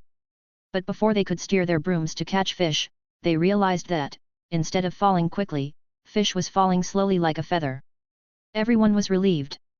Even the first years, like Harry and Ron, had seen Professor McGonagall and Fish use the levitation spell at the opening ceremony, so they weren't too suspicious. But just in case, they all gathered around Fish and slowly descended to the ground with him. Hedwig also landed, stood on Harry's shoulder and pecked his hair in greeting. Immediately after landing, Fish started looking for the balls that had been flying in the sky. "Where are those balls? Bring them in, Fi-Fi." After not seeing them, Fish took out the bag he used to keep food in and took a handful of candy from it. "I'll trade you for food." "Thanks, but we don't need it." Captain Wood stepped forward, smiling as he shoved the snacks into Fish's hands. "You'd like to play with the balls, wouldn't you?" Wood grinned as if he'd found a treasure, "but these are Quidditch balls, you can only play with these balls if you're on a Quidditch team. Do you know what Quidditch is?" Hadn't Professor McGonagall rejected his plan earlier because Fish was unruly and not interested in Quidditch? Well, if he could get Fish interested in Quidditch, and gradually accept the rules of Quidditch, in a year or two, he would have another strong player on the team, and with Fish and Harry hand in hand, he would win the Quidditch championship in no time. Wood was quick to come up with a plan the moment Fish appeared, and immediately set his plan in motion to lure him in. He was always especially perceptive when it came to matters concerning the Quidditch team. The rest of the team immediately picked up on their captain's idea, and although they looked at Wood with disdain, they didn't stop him. Who wouldn't want to play with Fish if they had the chance? "I know," nodded Fish, "it's a game of who throws the ball better," said Fish as he gestured twice in the air. "Phi Omega Phi?" "Well, you're not wrong to say that," said Wood. As much as Wood wanted to talk to Fish about the specific rules of Quidditch, it was more important to get Fish on the team first, so he resisted the urge and continued to ask with a cheerful face, "So, Fish, are you going to join the Quidditch team? So we can play together?" "No, meow," Fish flatly refused. Why not?" Wood gaped.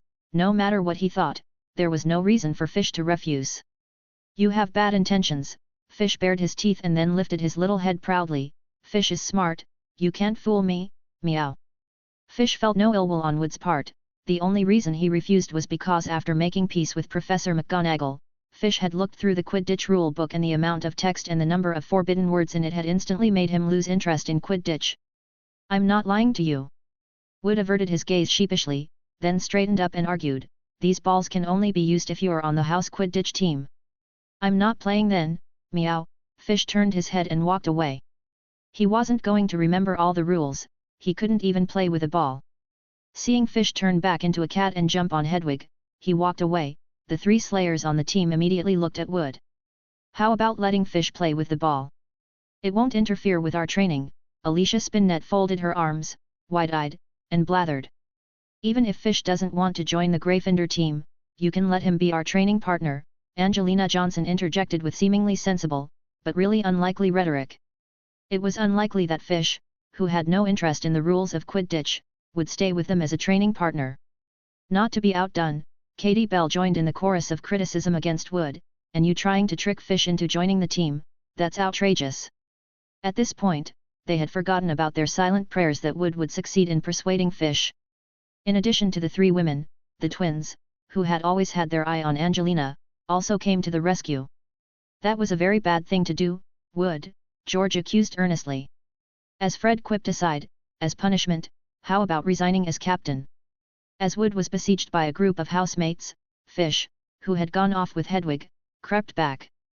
"If you don't give me the ball, can't I get it myself?" Fish, in cat form, hid in the grass at the edge of the field and thought smugly.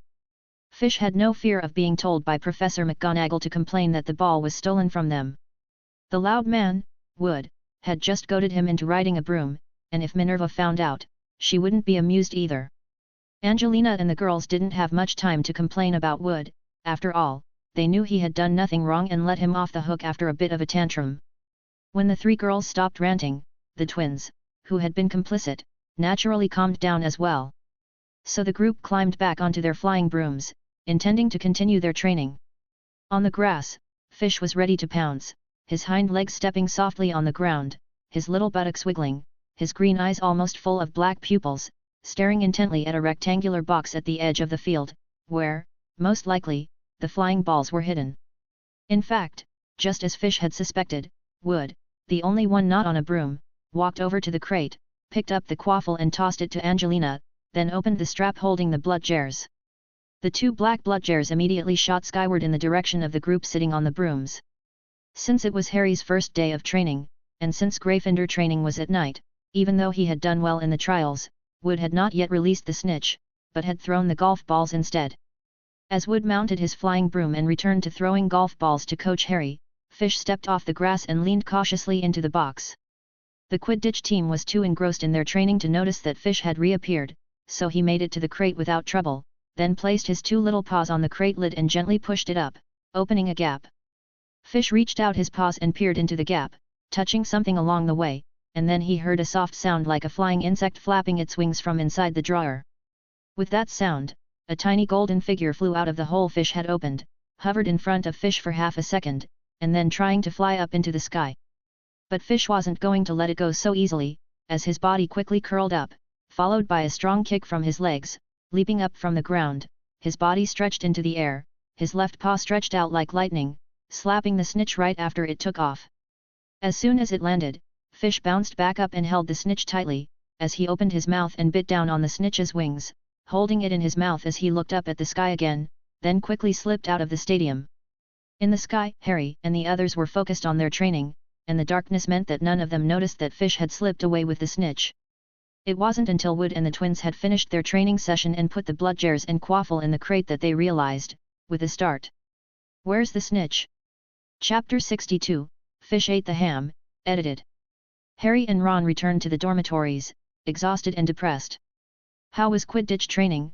Seamus Finnegan, who had heard the commotion, poked his head through the curtain and asked curiously. Ugh, never mind, we all lost the snitch. Wood's freaking out, if it wasn't so late, he'd probably force us to turn the whole pitch over, Harry said. Ron sighed and then shrugged, I guess he most likely didn't close the case when he took the bludger, and that's why he missed the snitch. Oh, that's pretty bad, Seamus said. On the other hand, Dean Thomas also poked his head out and sighed without much encouragement, the golden snitch, sounds very expensive. Actually, that little thing is very expensive, Ron instantly found common ground as he gestured with an exaggerated expression, as if to emphasize how expensive the snitch was, but unfortunately no one could understand his gestures. But fortunately, Mrs. Hooch said that all golden snitches have long been under a tracking spell, just in case they accidentally get lost. This sort of thing happens from time to time, Harry said. So what's got Wood mad? Dean scratched his head in confusion, isn't there a solution to this? Teams that have a history of losing their snitches will have more trouble borrowing balls for training in the future, Ron explained, and it seems to have an effect on joining the national team in the future. Wood's greatest desire is to become a team player. A professional Quidditch player. Oh, that's pretty bad, Dean sighed again, not so effusively, before retreating back behind his curtain. An exhausted Harry and Ron didn't feel like continuing their conversation, each tidied up and got into their beds to lie down, and the dormitory soon fell silent again. As for Fish, after grabbing the snitch, he ran straight to Hagrid's hut. He usually hung out in the castle, but today he had to meet the big man and Fang, as it was his first time out. But Fish came at a bad time, as Hagrid was on patrol in the Forbidden Forest with Fan and no one was home. After knocking on the door twice and finding no answer, Fish walked straight through the gap in the hut door. With the snitch in his mouth, Fish circled around Hagrid's hut, and jumped onto Hagrid's bunk and opened his mouth. As soon as it was free of Fish's grip, the snitch flapped its wings and tried to escape, but it didn't get very far before Fish's little furry paws hit it again. The moment the snitch was slapped, Fish jumped slightly to his side, sitting crouched on the ground, left paw raised and staring at the snitch. Every time the snitch flew, Fish's paw struck like lightning and sent him back to the ground. After a few repetitions, Fish seemed to get bored and backed up a few steps, allowing the snitch to fly, but since it was indoors, it could only wander around Hagrid's hut. Whenever the Snitch mistakenly approached a hole near a door or window, Fish would arrive in time to push it away or knock it down. Even if he flies high, Fish can climb to the ceiling using the spider walk spell and swoop down on the Snitch from the sky. Unlike Scabbers and Owls, the Snitch was tireless, so Fish had a lot of fun until he got a little tired of playing, then he held the Snitch tightly and returned to his human form. Looking around for a moment, Fish grabbed the Snitch and ran to Hagrid's wooden table. He found an earthenware teapot with a broken spout and shoved the Snitch in his hand into the teapot. "I'm hungry, meow." Once that was done, Fish rubbed his stomach and started looking around again. There were no other compartments in Hagrid's hut and he had a direct view of everything in it.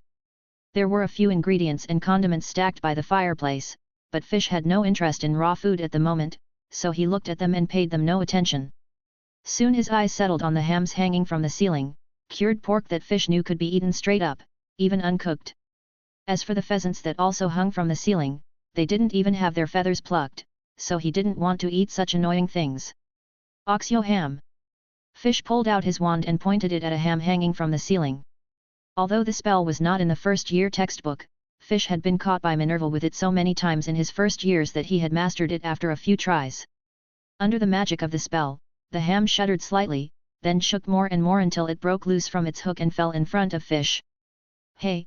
Fish reached out his left hand, the nails on his 5 fingers grew fast and furiously, becoming as sharp and long as blades. With a swift movement of his arm, Fish sliced off a piece of the ham in front of him, then used his long, sharp nails to dig into the meat and chew it with satisfaction. Claw of the Beast. This was a spell that Fish had accidentally awakened when he was helping Ron break his homework. This spell can make his claws grow bigger and sharper, so Fish still likes it. The only downside is that it's a bit too sharp to use when fighting Minerva. After eating a small piece of ham, Fish stretched, returned to his tabby form, and jumped onto the large bed Hagrid had placed in the corner. The bed was covered with a patchwork of rags, and Fish rubbed his 4 little paws against it, then found a soft place to lie down and sleep. Some time after Fish fell asleep, a faint noise was heard coming from outside the house, faint enough for a cat to wake up.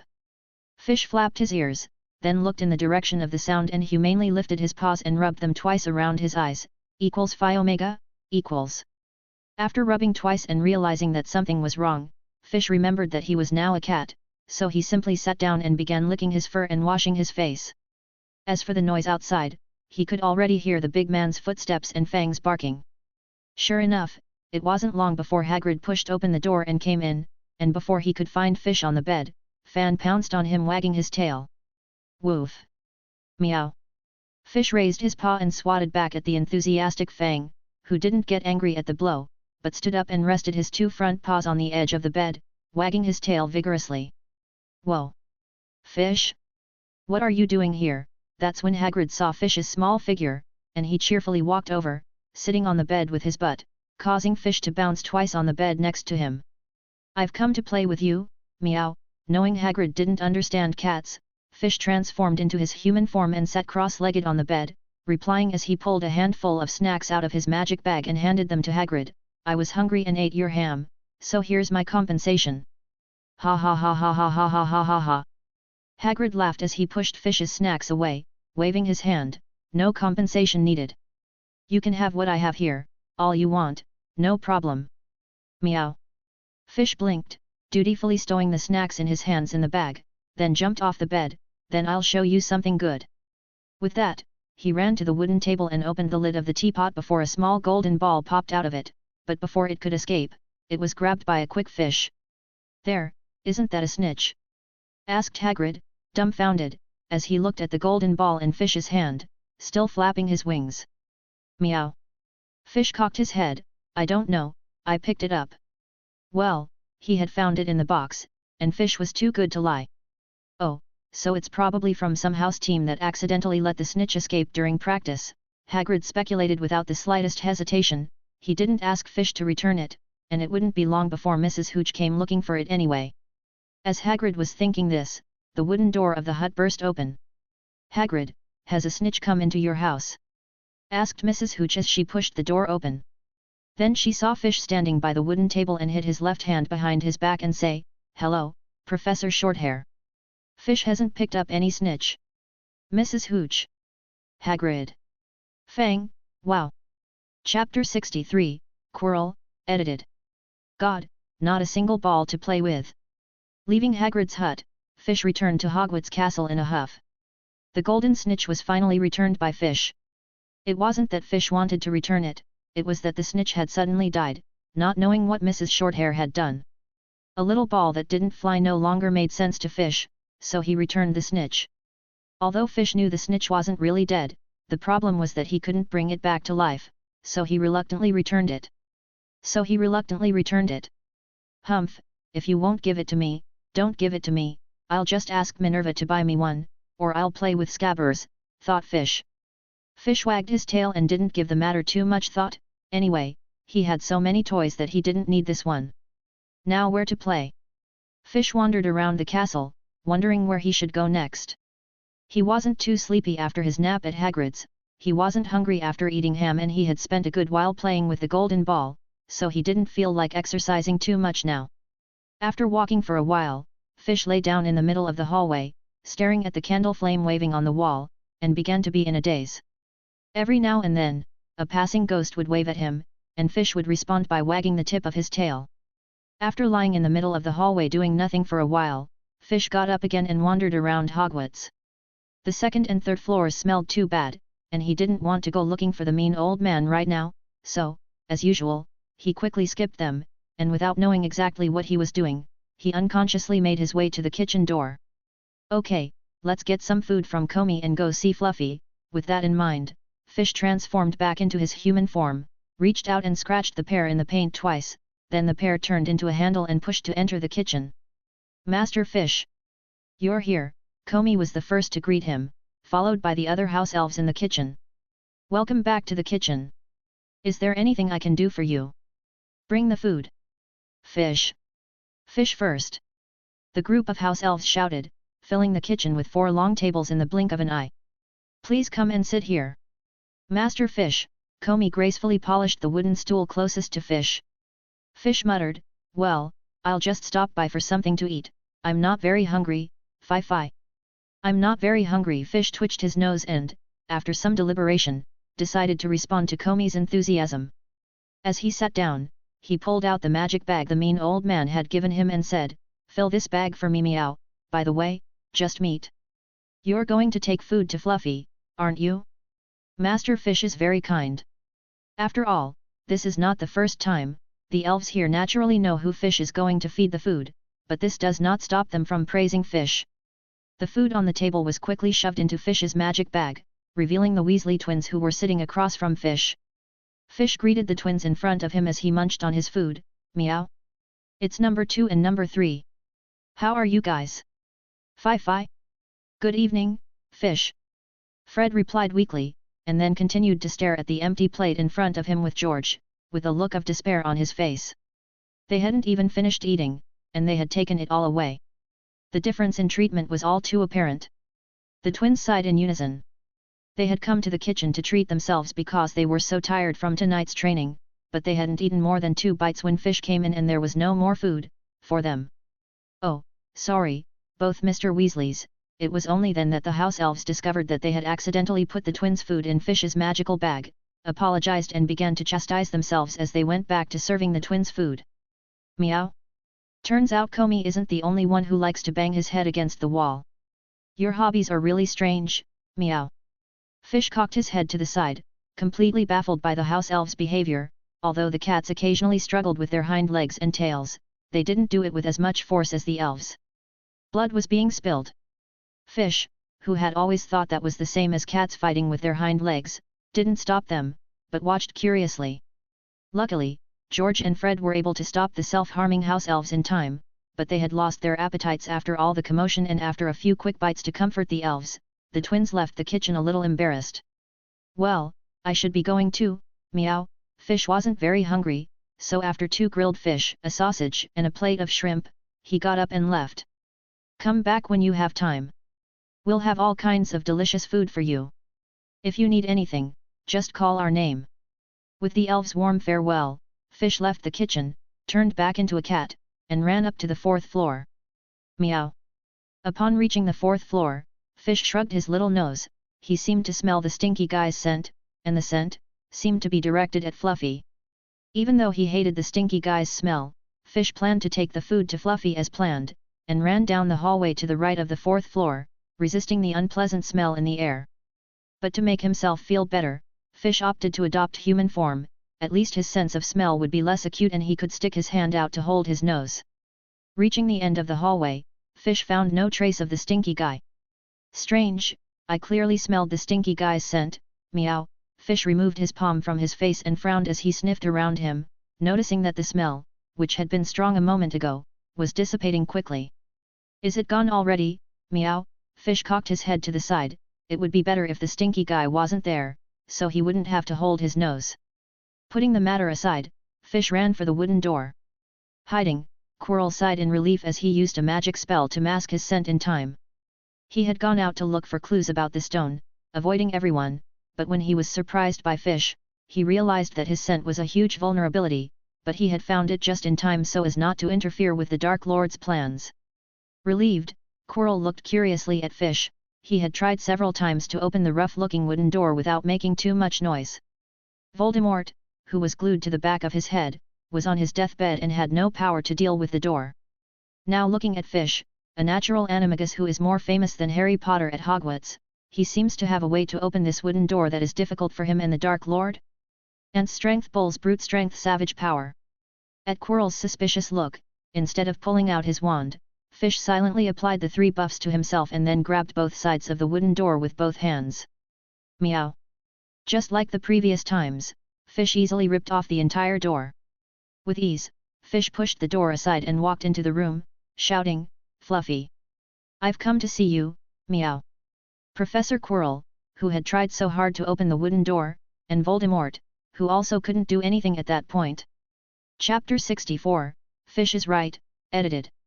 Unaware that his actions had made a certain Dark Lord and his minions hesitate in front of the door, Fish broke it down as usual and ran to Fluffy's side. Seeing Fish arrive, the 3-headed dog, Fluffy, immediately wagged his tail and put all 3 heads together, trying to lick Fish's body with his long tongues. Meow. Seeing 3 tongues almost as big as his own body approaching him, Fish backed up 2 steps to avoid the attack, then jumped upwards, somersaulted in the air, turned back into a tiger-spotted cat and landed firmly on Fluffy's middle head. Meow. Meow. I told you not to lick me. You've got too much drool. Fish crouched over Fluffy's head, his little paw slapping at his skull. Ooh. Fluffy dropped down, pressing all 3 heads to the ground, his 2 front paws cradling the head Fish had hit with his cat paw, and a loud whimper escaped his mouth. The sight of a small cat, no bigger than the palm of a hand, intimidating a 3-headed, floor-high dog seemed absurd, but in the minds of the 2 people involved it was perfectly normal. As far as Fish was concerned, Fluffy was a thick-skinned guy, and a couple of whacks wouldn't hurt him. And for Fluffy, Fish was right. After throwing a set of cat punches to Fluffy's head, Fish jumped out of his head, returned to his human form, and pulled out of his pocket the magic bag Dumbledore had given him. Opening the bag, Fish pinched the bottom 2 corners of the bag and shook it in front of him, out of which came a large pile of roast chicken and bacon. Wow! Times 3! Fluffy let out a bark of joy with all 3 heads, then buried them all in the pile of food in front of him and gobbled it up. As Fluffy ate the food he had brought, Fish reverted to his cat form and jumped up behind Fluffy, scratching and biting him on the tail, and Fluffy wagged his tail in response, allowing Fish to pounce. After playing with Fluffy's tail for a while, Fluffy finished his meal and turned around and continued to play with Fish with his paws outstretched, occasionally lifting his 3 heads and trying to give Fish a lick, only to have him hit him back with his paws. When Fish got a little tired of playing, he crawled up Fluffy's nose to his head. Meow, I'm going to sleep. At that point, Fluffy dropped to the ground and arched his neck to pull Fish onto his back, where he jumped off Fluffy's head onto his body and found a relatively flat place to lie down. Fluffy also rested his 3 heads on his front paws, closed his eyes and fell asleep next to them. Professor Quirrell, who was invisible, watched the trapdoor beneath Fluffy with a resigned expression on his face.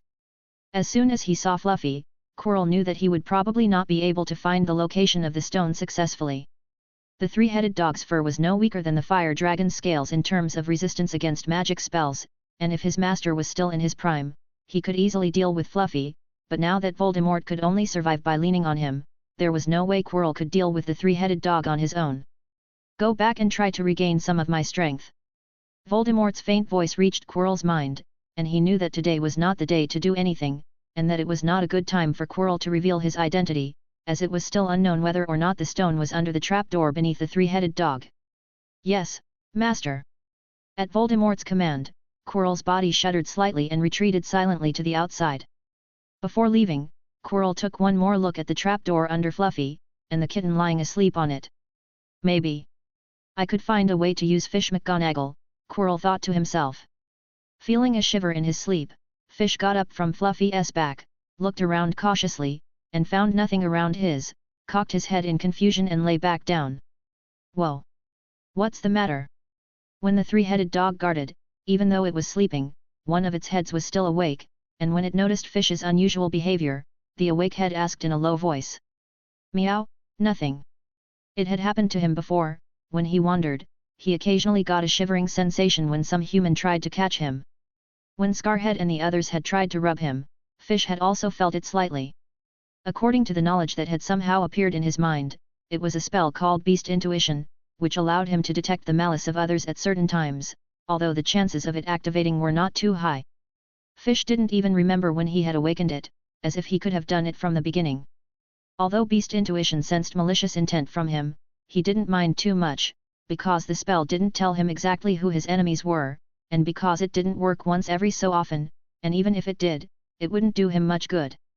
He'd never been caught by anyone but the mean old man and Minerva, so with or without Beast Intuition, Fish didn't think it would be a problem. Not suffering any setbacks had made him a much lazier cat than the average cat.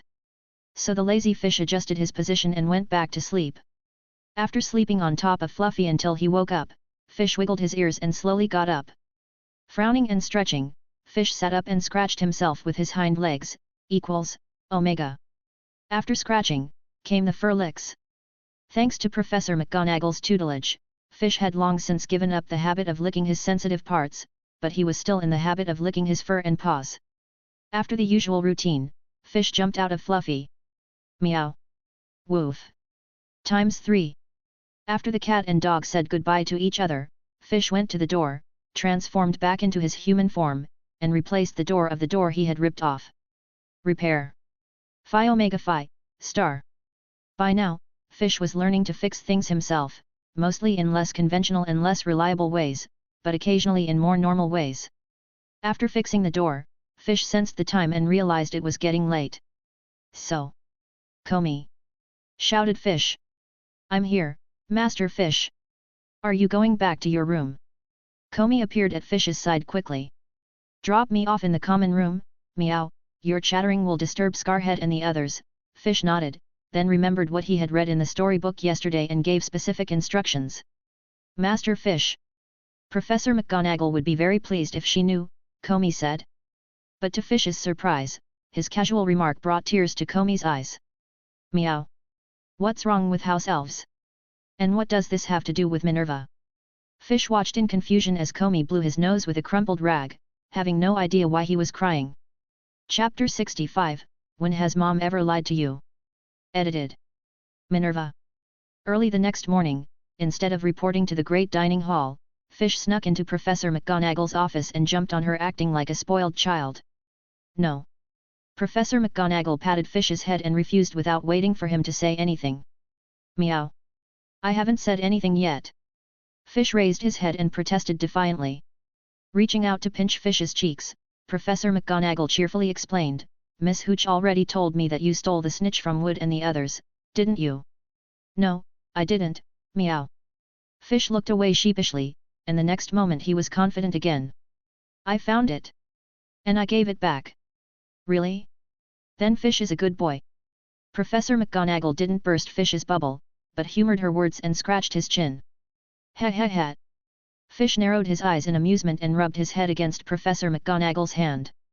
After enjoying it for a while, Fish finally came to his senses and said quickly, Wait meow. I'm here to get Minerva to buy me a snitch. That won't do, continued Professor McGonagall, that little thing is more expensive than a flying broom. Meow. Fish cocked his head to one side, clearly not having a clear idea of the price. Professor McGonagall also sensed this and, after a moment's thought, resumed her analogy, if you trade it for a snacks, It'll last you about 3 years. Meow. But... Professor McGonagall changed the subject. You should want a toy that can fly, right?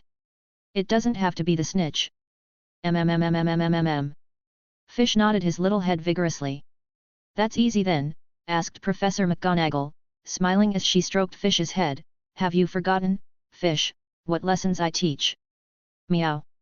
Fish stared at the ceiling for a moment, then nodded his head vigorously. I forgot, meow. Professor McGonagall. It's Transfiguration class, you little bastard. Professor McGonagall pressed Fish's head angrily and rubbed wildly. Think of how I caught you when you were naughty before. Meow meow meow meow. Struggling to free herself from Professor McGonagall's grasp, Fish covered his head and puffed out his cheeks as he replied, Of course I remember, meow. Minerva always looks for help when she can't fight, she's the worst. I made them all using Transfiguration. Professor McGonagall pulled out her wand in tears, turning a small Quidditch-themed ornament on her desk into a small tabby cat like Fish's, and asked, Haven't you learned how to do that? And it works pretty well. Meow. Fish moved his head closer to get a closer look at the tiger-spotted cat that looked like him on the desk, then twitched his nose and sniffed, cocking his head to the side for a bit before frowning and saying, No wonder those helpers you found earlier, Minerva, didn't smell like animals at all. Because they're not real animals, even if they are fixed forever by some means, they don't have all sorts of physical needs like real animals. Professor McGonagall waved her wand again and the tabby cat turned into a palm-sized cake with a cute buttercream design, with a cartoon tabby cat. Likewise, food transformed by Transfiguration can't fill your stomach. Fish, who had been trying to lick the cake with his tongue out, stopped and licked a layer of cream. Blah, blah, blah. It doesn't taste like anything, Fish said as he spat. I told you, smiled Professor McGonagall, rubbing Fish's head, Transfiguration knowledge is huge. Meow. Fish, who had already scratched the cake on the table into small pieces, raised his confused little face. What are you talking about, Minerva? Professor McGonagall. Don't be angry, don't be angry. Suppressing the sudden urge to hit the kitten, Professor McGonagall waved her wand again and the wretched cake on the table returned to its previous form, but in pieces. She then used the repair spell to repair the ornament, and the little figure hopped back onto her flying broom doing a few flying loops as before. Slapping the table to divert Fish's attention away from the ornament, Professor McGonagall lifted her square glasses from the bridge of her nose.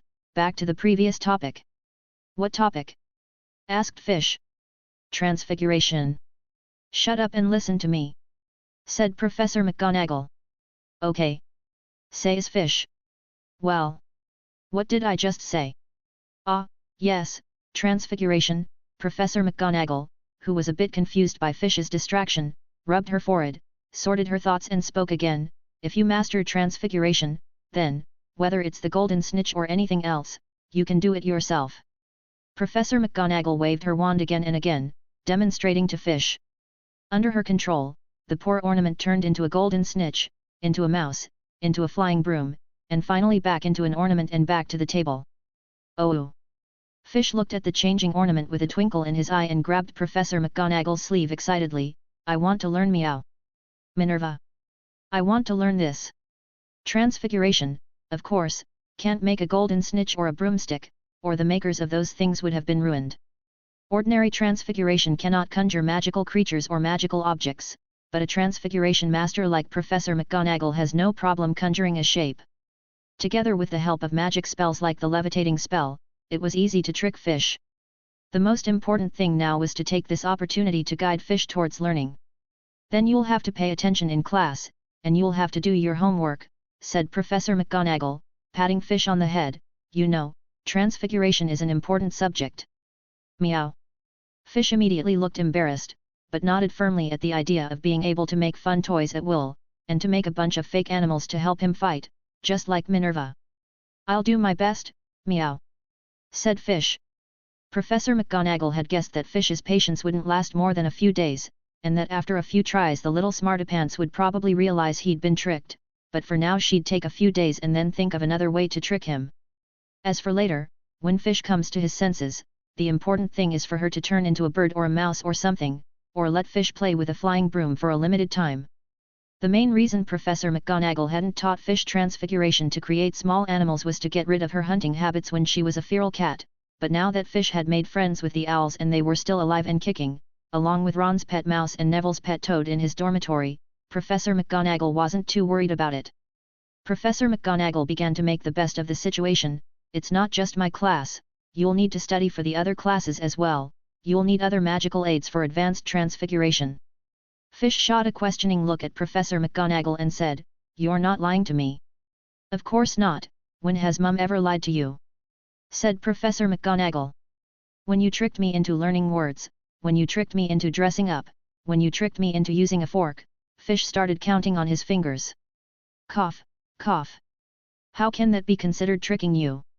Didn't I give you a reward for all of them afterwards?" Professor McGonagall hastily interrupted Fish's recollection. "Yes." Meow.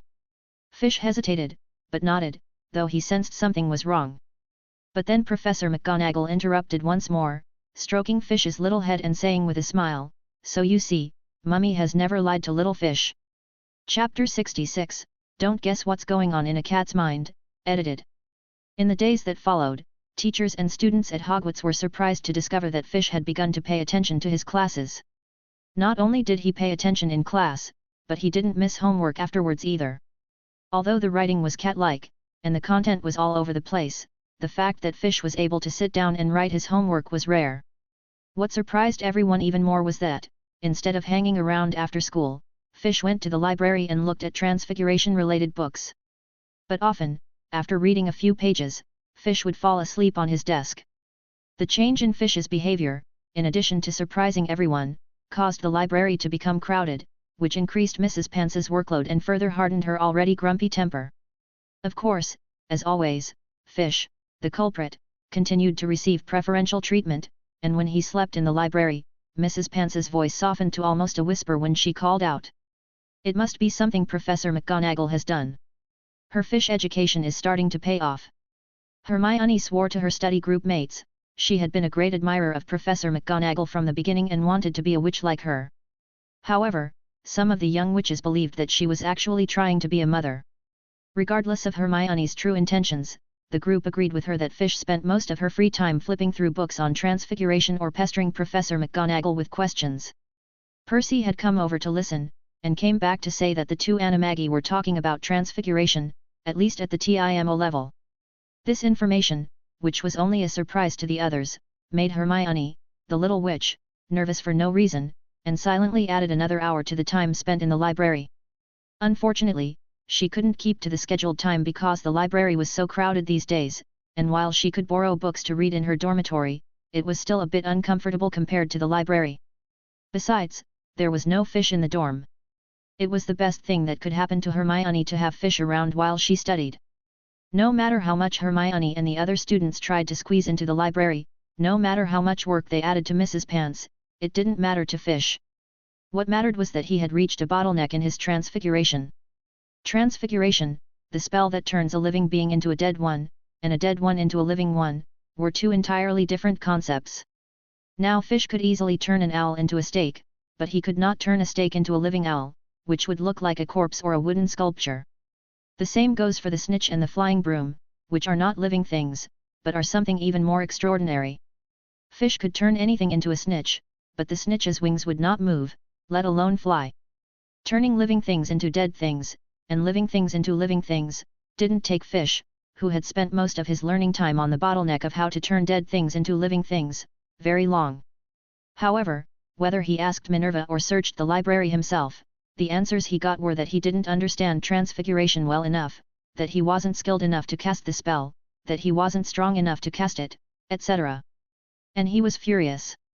"I don't know why I have to wave my wand when he cast a spell. And tell me how to be strong." Meow. Fish ruffled his hair furiously, his patience for learning Transfiguration was wearing thin. Throwing the copy of Transfiguration, the little details you don't know from the library onto his bed, Fish transformed back into his cat form and went outside. Although Professor McGonagall had gotten him to start studying and doing his homework, nightly patrols around the grounds and snacks prepared by the elves were a must for Fish.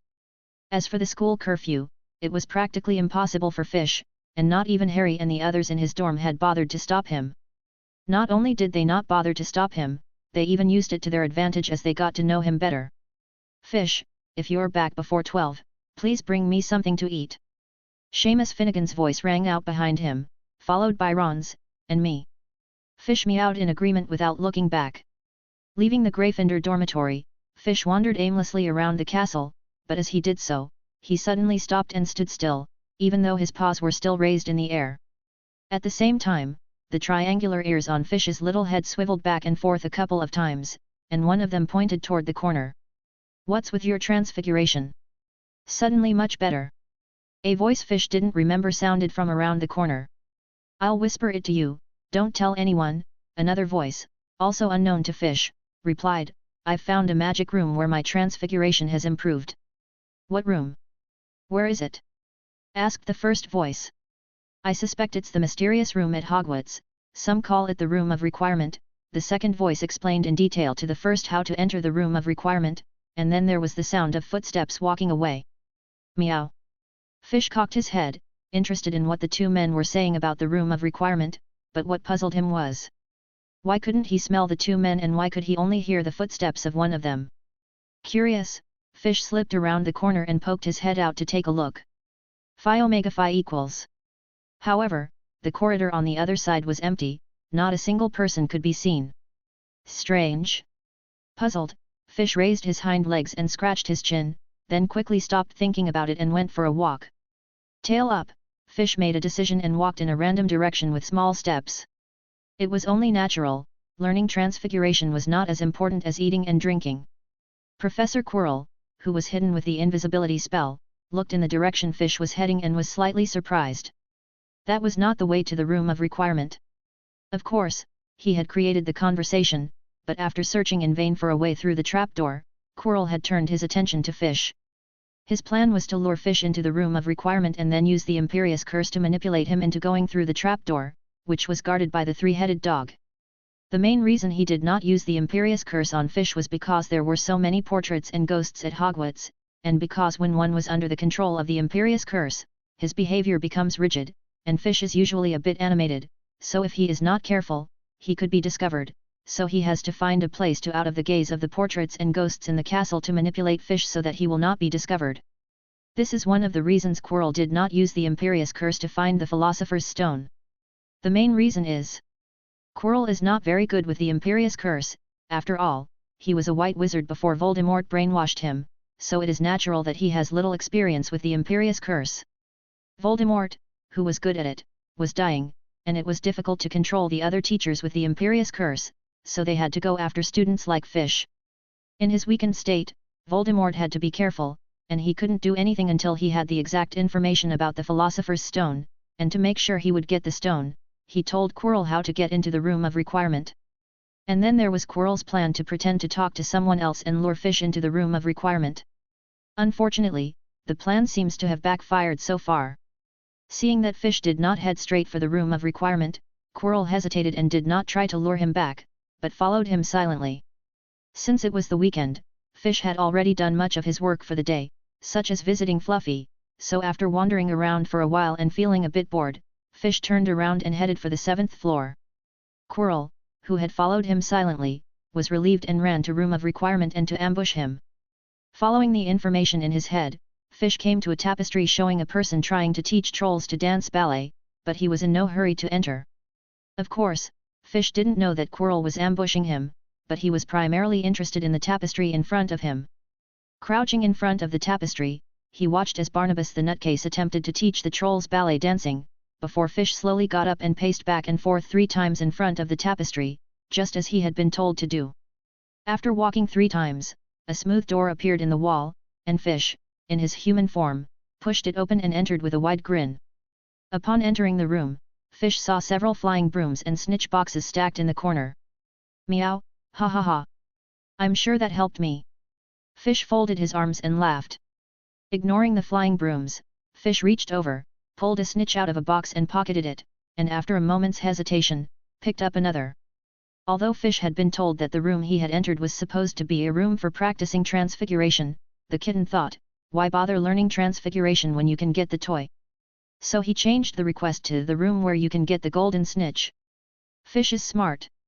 Satisfied, Fish strutted out of the room of requirement with the 2 golden snitches in his pocket. On the other side, Professor Quirrell, who had prepared the ambush in the Transfiguration room in advance, was waiting for Fish's arrival. Quirrell, why isn't he here yet? Chapter 67, Snitch, edited. Have you heard? Professor Quirrell seems to have taken a leave of absence.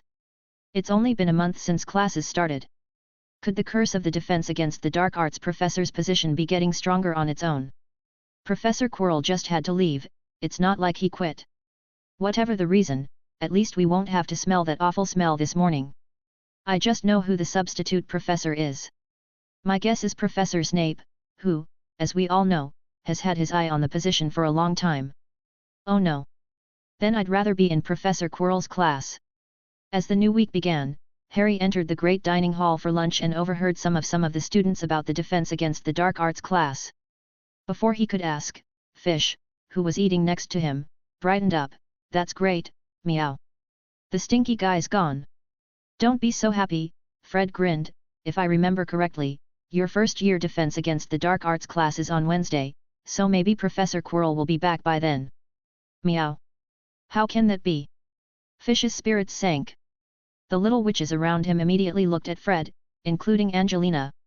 Fred's smile froze and he regretted his habit of teasing Fish and accidentally ignoring his popularity with the girls. Ahem, that's just a possibility, Fred added. With any luck we won't see Professor Quirrell for another week or 2. Munching on his food, Fish gave Fred a sidelong glance and ignored him. Fred reluctantly tried a few more times, only to have Fish get angry with him, finish his plate in a few bites, and run off transformed into a cat, earning him more angry looks from the young witches. Fish, who left the dining table, was naturally unaware of Fred's tragic situation. He stopped and walked all the way to the charms classroom before class began. No longer needing to study Transfiguration, Fish went back to his old ways, slipping straight into his desk drawer and falling asleep. As Professor Flitwick stood at the podium and glanced around the class, he quickly noticed that Fish was not among the students. Where's little Fish? Didn't he come to class? Meow. At the little guy's question, Fish poked his head out from the desk and waved at him. Oh, there you are, nodded Professor Flitwick, and then asked curiously, so, did you make it? The professors had known the reason for Fish's recent unusual behavior for some time, and Professor McGonagall had given them the heads up early on to work together to find a way to keep Fish's enthusiasm for learning alive, though they hadn't been very successful. It worked, meow. Speaking of which, Fish immediately stopped being drowsy and returned to his human form, pulling a snitch out of his pocket and holding it aloft. Look. I found this in a strange room, so I don't have to learn that pesky transfiguration, meow. Fish gleefully showed the toy in his hands. Oh. Professor Flitwick scratched his bald head. This development was something he hadn't expected, and as for the strange room Fish was talking about, as a professor who had been teaching many years at Hogwarts, Flitwick knew a bit about it. Well, you're in luck, then, Professor Flitwick said, unable to think of a way to get Fish to keep paying attention for a while. Go back to sleep, and the rest of the class will turn to page 57. I think I figured out how Wood lost the snitch last time. Ron nudged Harry beside him, whispering as he flipped through his book. I figured that out too. Harry kept his head down, holding back laughter. The twins had long teased Wood about it, and he'd made an example of him by punishing himself by running 5 laps around the pitch. In retrospect, Wood had been very wrong. But Harry had no sympathy for Wood, even if Fish wasn't to blame. After all, Wood was such a tormentor in training that there wasn't anyone on the team who didn't hate him. Harry and Ron gloated at Wood, while Hermione sighed in disgust. It had taken Fish less than a fortnight to become studious, and then he was back to his old self. But come to think of it, it was good for Hermione that the library was quiet again. It was impossible to have the best of both worlds. Hermione sighed quietly again and then took notes in earnest. When the morning's charms classes were over, the news that Fish's enthusiasm had finally worn off spread throughout Hogwarts, but it didn't cause much of a stir, it just gave everyone a topic to talk about. After all, there was nothing surprising about Fish being back to his old self, they were just curious as to why Fish was finally studying so hard. I told you it was Professor McGonagall's doing. Hermione, who had guessed the reason, beamed proudly at her fellow study group members. Aside from Professor Quirrell, who was severely punished by Voldemort, Professor McGonagall was the only one who was distressed by this. She had not expected Fish to be directly a snitch that was not under Mrs. Hooch's control, and she had no excuse to keep trying to trick Fish. How about a way to make Fish accidentally lose her snitch? And then use the excuse of finding the snitch to get him to continue his studies. Professor McGonagall thought to herself, her little trick had worked, she had found the right direction to take Fish's education, and she had found the fun of the battle of wits between the two before Fish started school. Meow. Oblivious to Professor McGonagall's plans for the moment, Fish, once back in the Gryffindor common room at the end of the day's classes, dropped the snitch in his pocket and transformed into a kitten to pounce around the common room. Actually, Fish is a better seeker than I am, Harry sighed with Ron as he watched Fish easily maneuver the snitch between his two little paws. Originally, he was quite confident in his flying talent, but after seeing Fish's performance, he immediately felt that his talent was nothing. Ron patted his friend on the shoulder and said, "But we can't force Fish to follow the rules, can we? As you saw the other day, Fish has no interest in Quidditch, Wood can't do anything about that.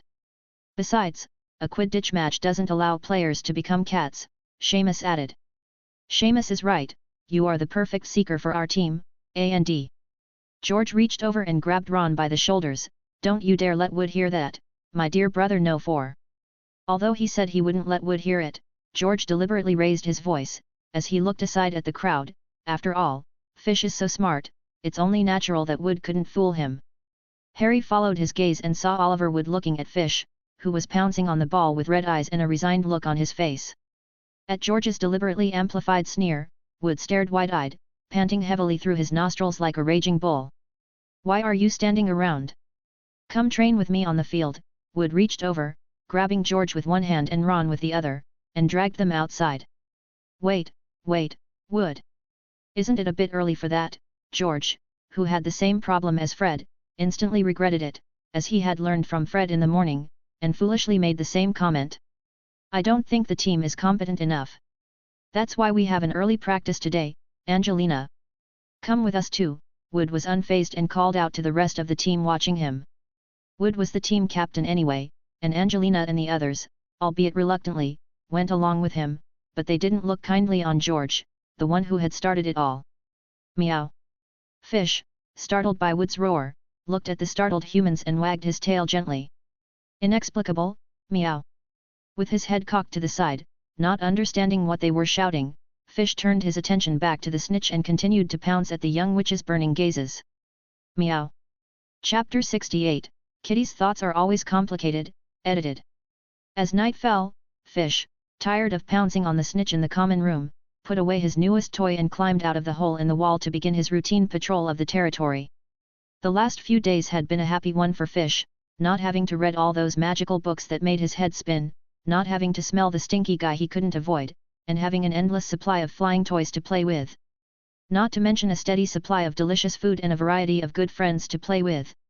Although Fish had accidentally lost one of his snitches 2 days earlier, he had taken an extra one with him just in case, and even if he lost it now, he could go to the strange room and get a new one. Fish is smart. A cheerful Fish held his tail high, with the tip slightly curved in the shape of a question mark, as he strolled around Hogwarts Castle. Unlike the jubilant Fish, Quirrell, who had snuck back into Hogwarts, was distressed. He had managed to lure Fish to the room of requirement, but the boy had not played his cards right and had kept him waiting all night. When the mission failed, the Dark Lord punished Quirrell so severely that he thought he was going to die, and Quirrell didn't want to remember the process at all. He had to ask Dumbledore for a leave of absence to recover from his punishment, under the pretext of going on a business trip, so that Madame Pomfrey wouldn't find out. And the culprit in all of this was the bloody catboy wandering around Hogwarts Castle. Hiding, Quirrell gritted his teeth and looked at Fish, who was bullying a portrait, wishing he could appear behind him and cast a killing curse on him. However, all he could think about was that, and even if there was no risk of Dumbledore finding out, the Dark Lord wouldn't let him, as they were still using Fish to find out where the Philosopher's Stone was hidden. Although there seemed to be a good chance that the stone was hidden in the trapdoor under the three-headed dog, it could have been a smokescreen thrown up by Dumbledore. Besides, Quirrell and Voldemort had no idea what was under the trapdoor, so it was necessary to control Fish and get him to help find that information. Meow. Fish, who was sharpening his claws with the frame and making the knight in the painting scream, suddenly felt a shiver run through his body and his fur bristled of its own accord. Back arched and ears pricked, Fish looked around suspiciously for a moment, but found nothing wrong with his surroundings. Meow. Fish's body gradually relaxed, and then his head tilted in confusion. Could this be the consequence of reading too much? Did it cause a problem with his own senses? It's all Minerva's fault. Fish couldn't help but think about that. Do you want to run away? You damned wildcat! Our duel isn't over yet. Sir Cadogan's roar interrupted Fish's thoughts, as he waved his completely harmless spear at the portrait, provoking it repeatedly. Come on, you coward, I'll nail your wretched carcass to the wall like I did that wyvern back then. Meow. Fish stopped wondering what the beast's intuitive response was about and pounced on Sir Cadogan's portrait, scratching at the wood of its frame. Minerva had told him not to break the portraits, but she didn't tell him not to break the frames. Fish was a good cat, when he wanted to be. Enough. You thieving cat! No more of these petty tricks. Come and fight me in a proper duel. Sir Cadogan raged and thrust his spear in Fish's direction, but unfortunately his spear couldn't pierce the canvas and stop Fish from smashing his frame. Meow. And then Fish scratched even harder. After nearly tearing the bottom edge of Sir Cadogan's frame, Fish finally lost interest in the screaming portrait and, with a flick of his tail, turned his head toward a passing ghost. Don't try to escape. You coward. Our duel will continue. You hairy little bastard. Sir Cadogan's curses continued behind him, but Fish paid it no mind, mainly because he didn't understand the meaning of some of the swear words coming out of the tin canister's mouth. Besides, in Fish's mind, he had already defeated the tin canister, and now it was just screaming incompetently. Fish approached the passing ghost in 2 steps and gave it a little punch. It's you again, little man. This ghost was an old acquaintance of Fish's, and he was the one Fish was constantly slapping when he first entered the school. It was about a plump Victorian ghost named Edmund Grubb, who had died at the entrance to the Hogwarts Great Dining Hall after accidentally eating a poisoned plum, so when Edmund was in a bad mood, he would stand where he had died and prevent the rest of the living from entering to eat. Meow, equals phi omega phi equals?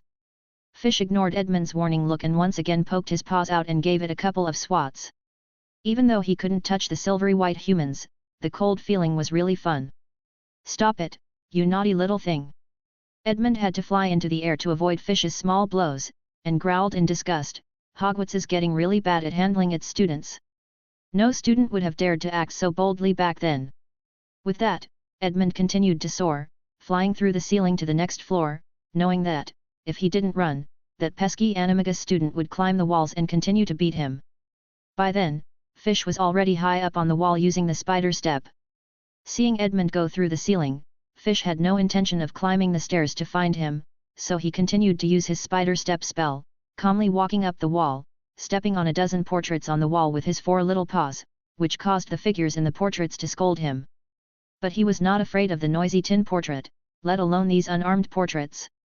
After walking along the wall for a while, waking up numerous figures in the portraits, Fish jumped off the wall and went to other floors. Professor Quirrell patiently followed Fish through floor after floor, watching him misbehave all over Hogwarts Castle, not for the first time anyway. It was late afternoon by the time Fish had had enough fun and ran to the kitchen for a late-night snack and then, as usual, ran up to the 4th floor and onto the roof of the West Tower with his packed lunch to feed Fluffy and the owls. That done, Fish didn't call Comey to take him to his room as he had done before, because a thought had just occurred to him, if there was a snitch in the room of requirement, could there be other toys as well? Voldemort, who had control of Quirrell's body, silently withdrew his wand, having used the potion to regain some of his strength during Quirrell's recovery, and having failed to do so, and having waited impatiently, he had just taken over Quirrell's body by force. Unlike Quirrell's stupid method of making a lot of noises to lure Fish in, Voldemort only needed to silently release the confundus spell for Fish to enter the room of requirement without alerting Dumbledore or attracting attention. So, under the influence of the confundus spell, Fish made his way once more to the 7th floor tapestry, and paced 3 times in front of it. I want a room full of toys, and preferably a place to sleep, and a place to sharpen my claws. Kitties always think outside the box, and it's good to see Fish's requests, however complex, being met by the room of requirement. Pushing open the elegant door, Fish was greeted by a dreamy room filled with cat toys, climbing structures, and a cat nest. Meow.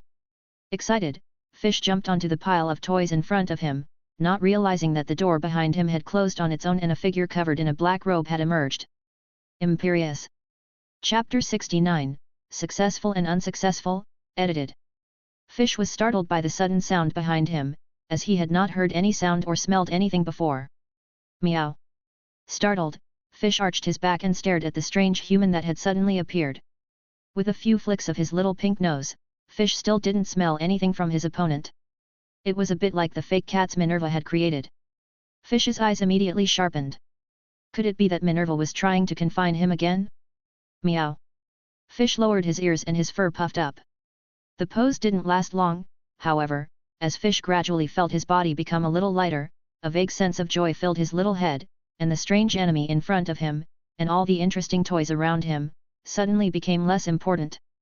Although Fish usually likes to stare blankly, dazedly into the drift, he had never felt this kind of pleasure before. If I had to use an analogy, it would be a bit like Fish's reaction after eating a plant called catnip, but in terms of pleasure, it was a dozen times greater. The giddy feeling of pleasure caused Fish to collapse to the floor, then roll over and lie on his back, exposing his little belly and purring. At the same time, an unfamiliar voice sounded in Fish's head, a rougher voice, lacking a little air, sounding weak, as if he were gravely ill. Go and check what's hiding behind the trapdoor guarded by the three-headed dog. Go and check what is hidden behind the trapdoor guarded by the three-headed dog. The voice echoed in Fish's empty head, wanting him to investigate the secret hidden behind the trapdoor guarded by Fluffy. Fish wagged the tip of his tail to show that he knew. Go. Go quickly. The voices in his head went back and forth, constantly urging Fish. Meow. I know. I know. Fish opened his mouth to meow and responded lazily in feline language, then stretched out his limbs and wagged his tail. However, the voices in his head did not cease, but became more and more frequent. The sound of the voice was annoying. Fish was a little annoyed by the noise, and the tail behind his buttocks wagged more and more frequently. This feeling is so comfortable now, why do you keep urging me to see what's under the trapdoor? Fish, who had been lying on his back, rolled over unhappily and flopped back down, staring at the black-robed figure in the doorway. Get your arse to the trapdoor quickly, a furious Voldemort couldn't help but growl. Meow, I didn't say no, I'm going to lie down for a while. Fish snorted, the impatient little tail wagging rapidly behind him. Under normal circumstances, Fish would have swatted at the robed figure long ago, who was trying to order him around. But due to the vague sense of joy inside him, Fish was as cheerful as he had ever been. So even though Fish grew impatient at the repeated insistence of the black-robed monster, he only meowed a little, and his body lazily remained in place, unwilling to move. Voldemort spoke only Parseltongue and did not understand the feline language, but when Fish turned to look at him, he could understand Fish's thoughts through the Legermancy spell. Not that I'm not going, so what's the rush? This feels really good. Why don't I just take a nap? My teeth itch a little, I want to bite something, but Fish doesn't want to move. Why didn't that monster in black give Fish something to eat? How rude. I need to pee. Crucio. Voldemort's patience finally ran out as the kitten's thoughts changed by the second, and he roared as a red light flew from the tip of his wand, heading straight for Fish. Voldemort didn't know why his spell had succeeded, but the other was ignoring him, and his thoughts diverged to this point, but he knew that, if someone was strong enough to resist the spell's success would be greatly enhanced by being tortured. Meow. The moment Voldemort fired the Cruciatus spell, Fish, who had been lazily lying on the ground, suddenly stood up with his hair standing on end and bounced off the ground, just in time to avoid the red light. When Voldemort stopped the Imperius Curse, and with the warning of his beast instincts, Fish quickly snapped out of his pleasure daze. The dark creature before him wanted to fight him.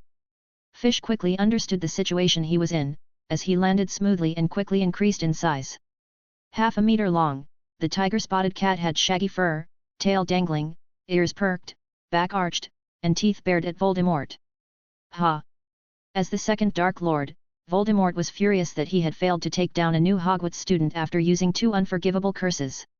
Even if he was in a half-dead state, even if he was borrowing someone else's body, this event was still humiliating to the proud Voldemort. Voldemort waved his wand in his hand, and the surrounding cat toys and climbers, under his control, crashed into Fish. Claw of the Beast. It wasn't Minerva, nor was it anyone Fish knew, so naturally Fish didn't hold back, his sharp claws poked out from his paws, easily tearing apart the flying objects. Meow. Fish tore a huge hole in the overwhelming avalanche with its claws, then pounced on the black-clad figure. Wingardium Leviosa, Petrificus Totalis, Crucio. Voldemort cast spells without delay, first blocking Fish's path with 2 normal spells, then anticipating Fish's retreat and adding the Cruciatus spell. However, Voldemort had predicted that Fish was a human wizard, but Fish thought like a cat, and a cat with druidic spells.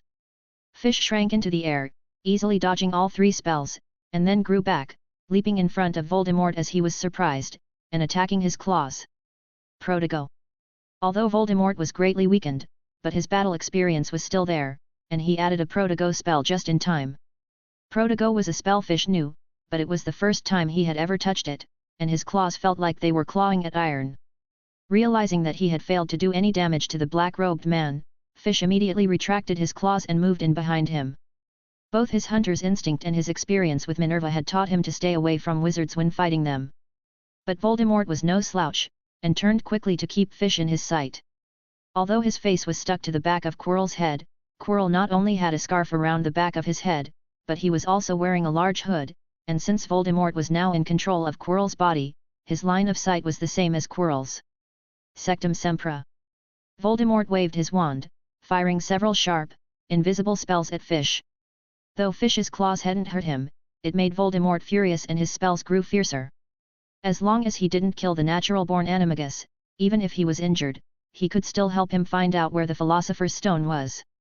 Fish's bestial instincts sharpened more than ever in the face of these invisible attacks, and he heeded the warnings that kept popping into his mind as he dodged left and right, successfully avoiding every spell. But as he watched the marks cutting the ground around him, an unprecedented sense of danger arose in his mind, and for the first time he felt that his life was in danger. This was no ordinary fight, but a battle. Chapter 70, Duel at Midnight, edited. The struggle was not really new to Fish. True, he had never felt threatened since acquiring the Pearl of Light, but before swallowing it he had not had the same peace of mind as he did now.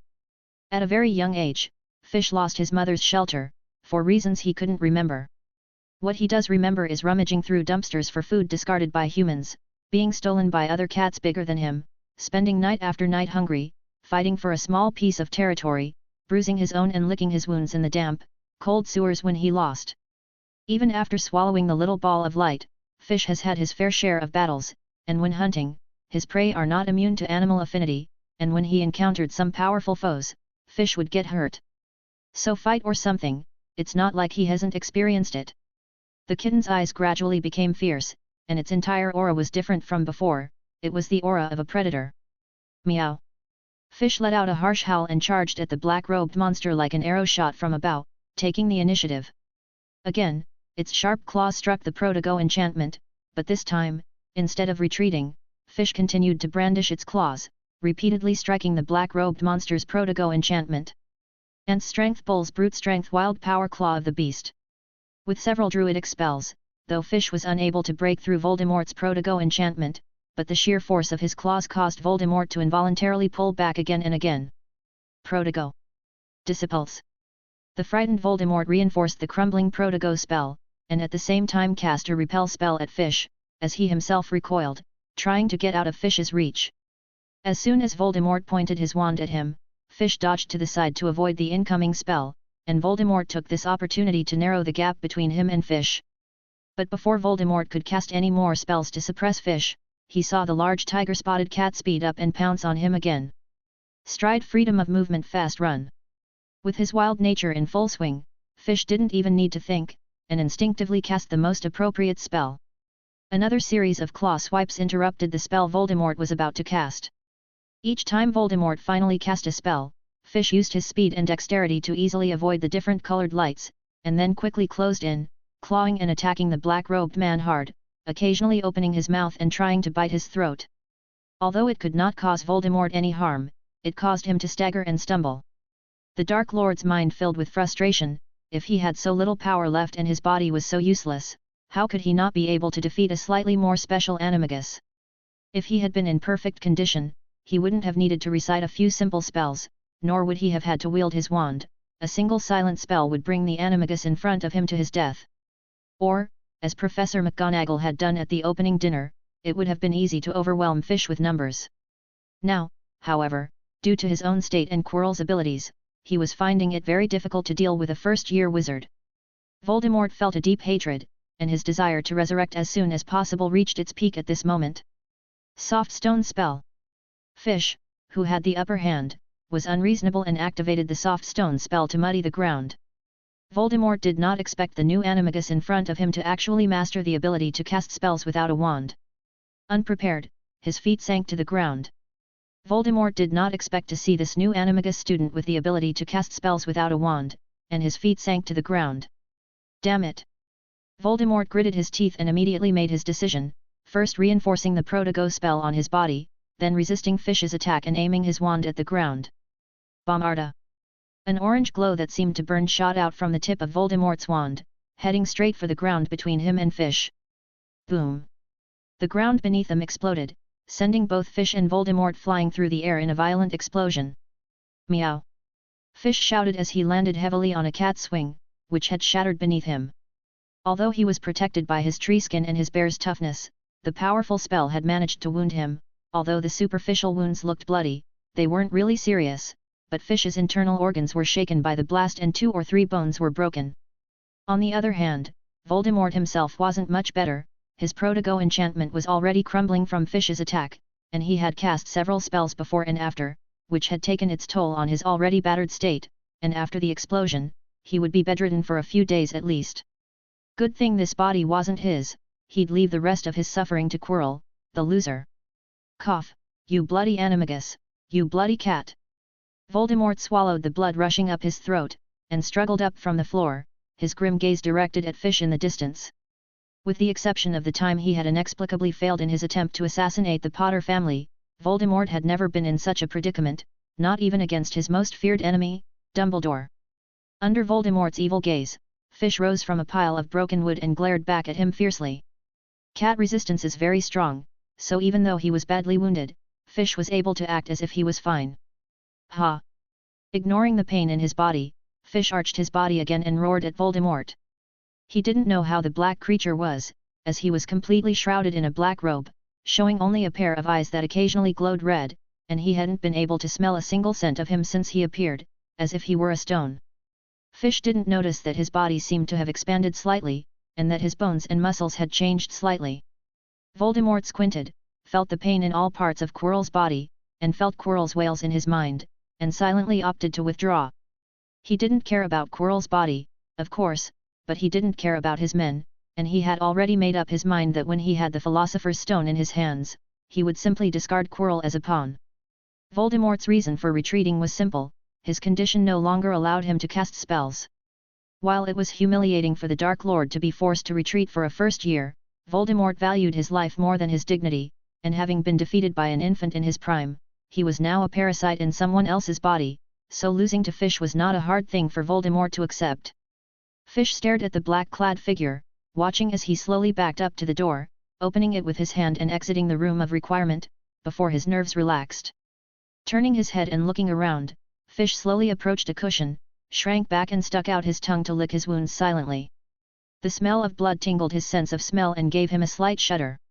It was a pity he hadn't seen the black-robed monster's face or smelled him, otherwise he would have wanted revenge on him once he recovered.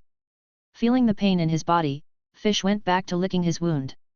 I don't know how long it will take to heal, but there are many plants in Fat Ant's greenhouse that can heal wounds, so let's rest for a while before picking some. As Fish licked his wounds and thought about how to recover, new information came to mind. Rejuvenation can continuously heal the target's wounds. Meow.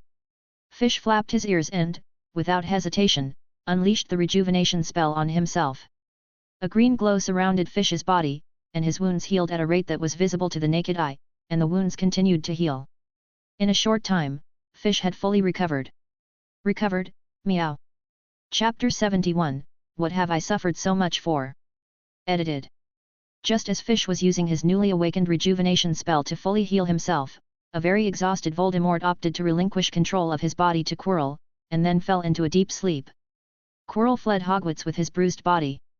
In his current state, he wouldn't dare stay at Hogwarts for long, at least not until he had recovered enough to be seen outside. He had been using his savings to buy various potions for the Dark Lord, and now that he had to treat his own wounds, Quirrell had very little money left, so he was very distressed. Although Voldemort had given him some addresses with some valuable items, if he used them, the Dark Lord's opinion of him would be lowered. At the time, Quirrell was still thinking about the rewards Voldemort would give him after his resurrection, so he would never use the Dark Lord's treasures until he had to. There were unicorns in the Forbidden Forest, but he didn't dare attack them until he had a plan to get the Philosopher's Stone, so he had to save his savings for now. The only good thing was that he hadn't informed anyone of his return to school, so he didn't have to ask Dumbledore for permission. Quirrell left quietly, just as he had arrived quietly. By the time Quirrell had recovered from his external injuries and returned to Hogwarts, a week had passed. Quirinus, you're back at last. When Quirrell returned to school, Dumbledore approached him. I have something I need your help with. Is there anything I can do for you? Quirrell was back to being stuttering and cowardly. Actually, it's like this. Behind half-moon lenses, blue eyes twinkled with inexplicable meaning. I have something I need to hide at Hogwarts, and I wanted to ask you, the Defense Against the Dark Arts professor, if there was any good way to prevent someone from stealing it. Can I? May I ask, what is it? Quirrell's heart skipped a beat. He forced himself to contain his excitement and asked cautiously. Oh, of course, there's nothing to hide, Dumbledore replied, lowering his eyes slightly to hide the regret in them, and answered, I don't know if you remember the news of the Gringotts robbery before the term started, but that's what I'm protecting. The Philosopher's Stone that Nicholas Flamel gave me to keep. Dumbledore paused, as if waiting for Quirrell to digest the news, before continuing, I tried to find you a fortnight ago, but you suddenly went on leave, so I've been putting it off until now. Is that so? That's really, a coincidence, Quirrell said through gritted teeth, forcing a smile on his face. At the same time, he growled aloud in his mind, so what's the purpose of what I've suffered for over 10 days?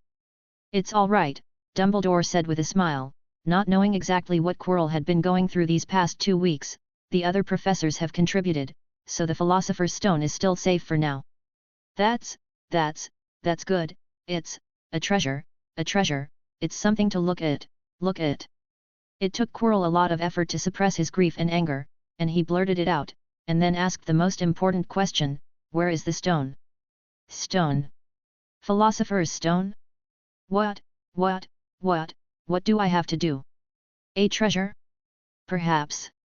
Dumbledore did not answer Quirrell's question immediately, but was more concerned with his offhanded comment. After a few moments of emotion, he slowly replied, I need you to prepare a plan to protect the Philosopher's Stone, whether it be some sort of magical trap, a powerful spell, or some magical creature that is good at guarding the door.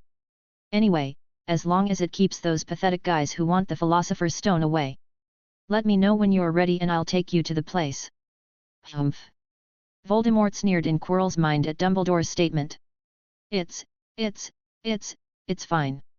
Not daring to reveal anything out of the ordinary, Quirrell nodded obediently, as he made an immediate decision in his mind, only to respond to Dumbledore in a few days so as not to reveal his urgency. 3 days later, Quirrell found Dumbledore and told him that he had prepared the means to protect the Philosopher's Stone. Thank you, Quirinus. Dumbledore's gaze passed through the half-moon glasses, rested for a moment on Quirrell's face, and then said, I will expect you in the foyer at 9 o'clock tonight. Quirrell nodded and turned to leave the headmaster's office.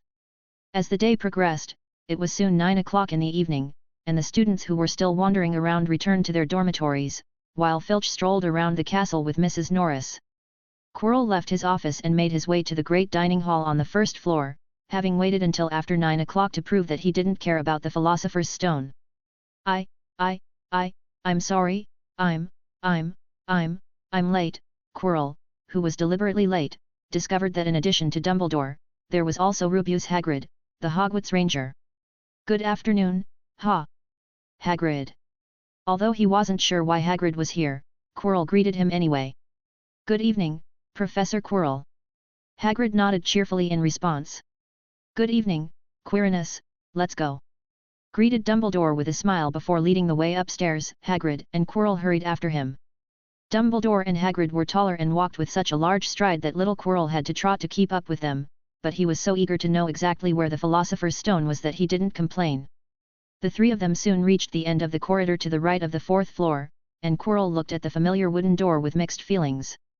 Although he had guessed that the Philosopher's Stone was probably hidden behind this door, he was not happy when he confirmed it, for he remembered all that he had suffered before, and felt like a fool who had done something useless. But the good news was that now that he had confirmed the whereabouts of the Philosopher's Stone, all he had to do was find a way to infiltrate and obtain it. Quirrell suppressed the complicated thoughts from his mind and silently memorized how Dumbledore had opened the wooden door. Growling.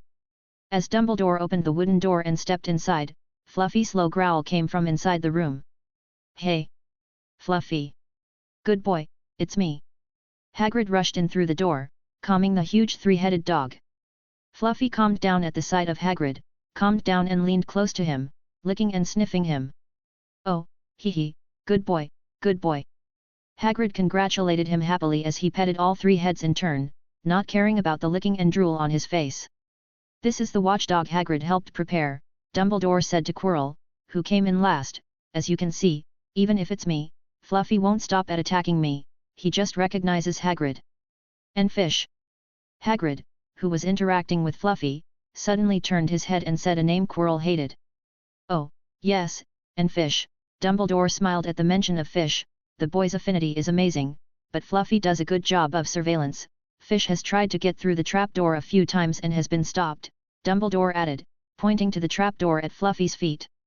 He was mainly worried that Quirrell would do something harmful to Fish in order to get through Fluffy, so he just told him ahead of time.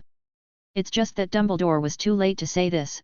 Quirrell had already searched. Fish had suffered at his hands. Yes. It's a good dog," said Quirrell with a forced smile, but with a sadness only he knew. Chapter 72, Clearly Willing, edited. A good dog, no doubt. Dumbledore was oblivious to the complicated feelings in Quirrell's mind at that moment. He smiled and agreed, stepping forward and opening the trapdoor in the floor, gesturing to Quirrell, "Come on, Quirinus." And with that, he jumped down. Quirrell looked at Hagrid, who was still playing with the three-headed dog. Hagrid caught his gaze, waved his hand and said, "I'll stay here with Fluffy, so I won't follow him downstairs, A&D." Hagrid pointed to the trapdoor that had opened, and said with a smile, "That hole is a little too small for me." He nodded to him and stepped behind him into the dark hole. Quirrell saw it too, nodded and jumped into the black hole after Dumbledore. The cold, damp air whistled in Quirrell's ears as he cast a levitation spell on himself, and the speed of his fall immediately slowed. It was then that he had time to look down. The bottom of the cavern was now illuminated with a white light, which must have been Dumbledore's Lumos spell. After floating to the bottom, Quirrell stepped on something soft. By the light Dumbledore had cast, he found a thick layer of vines under his feet. Noticing Quirrell's presence, the plant stretched out its snake-like tendrils and coiled around his foot. Quirrell quickly jumped to the side, dodging the vines. Devil's Snare. As a Ravenclaw, Quirrell easily recognized the plant under his feet. "Yes, Devil's Snare, courtesy of Pomona, isn't that interesting?" said Dumbledore. Quirrell nodded, but he was rather scornful inside. The Devil's Snare's weakness was so obvious that even a first-year wizard could easily handle it if he knew its properties. But Pomona Sprout was nothing more than a professor of herbalism, and an untalented Hufflepuff, so she could probably only use this kind of unreliable means. Quirrell thought contemptuously in his mind, but his face remained coy.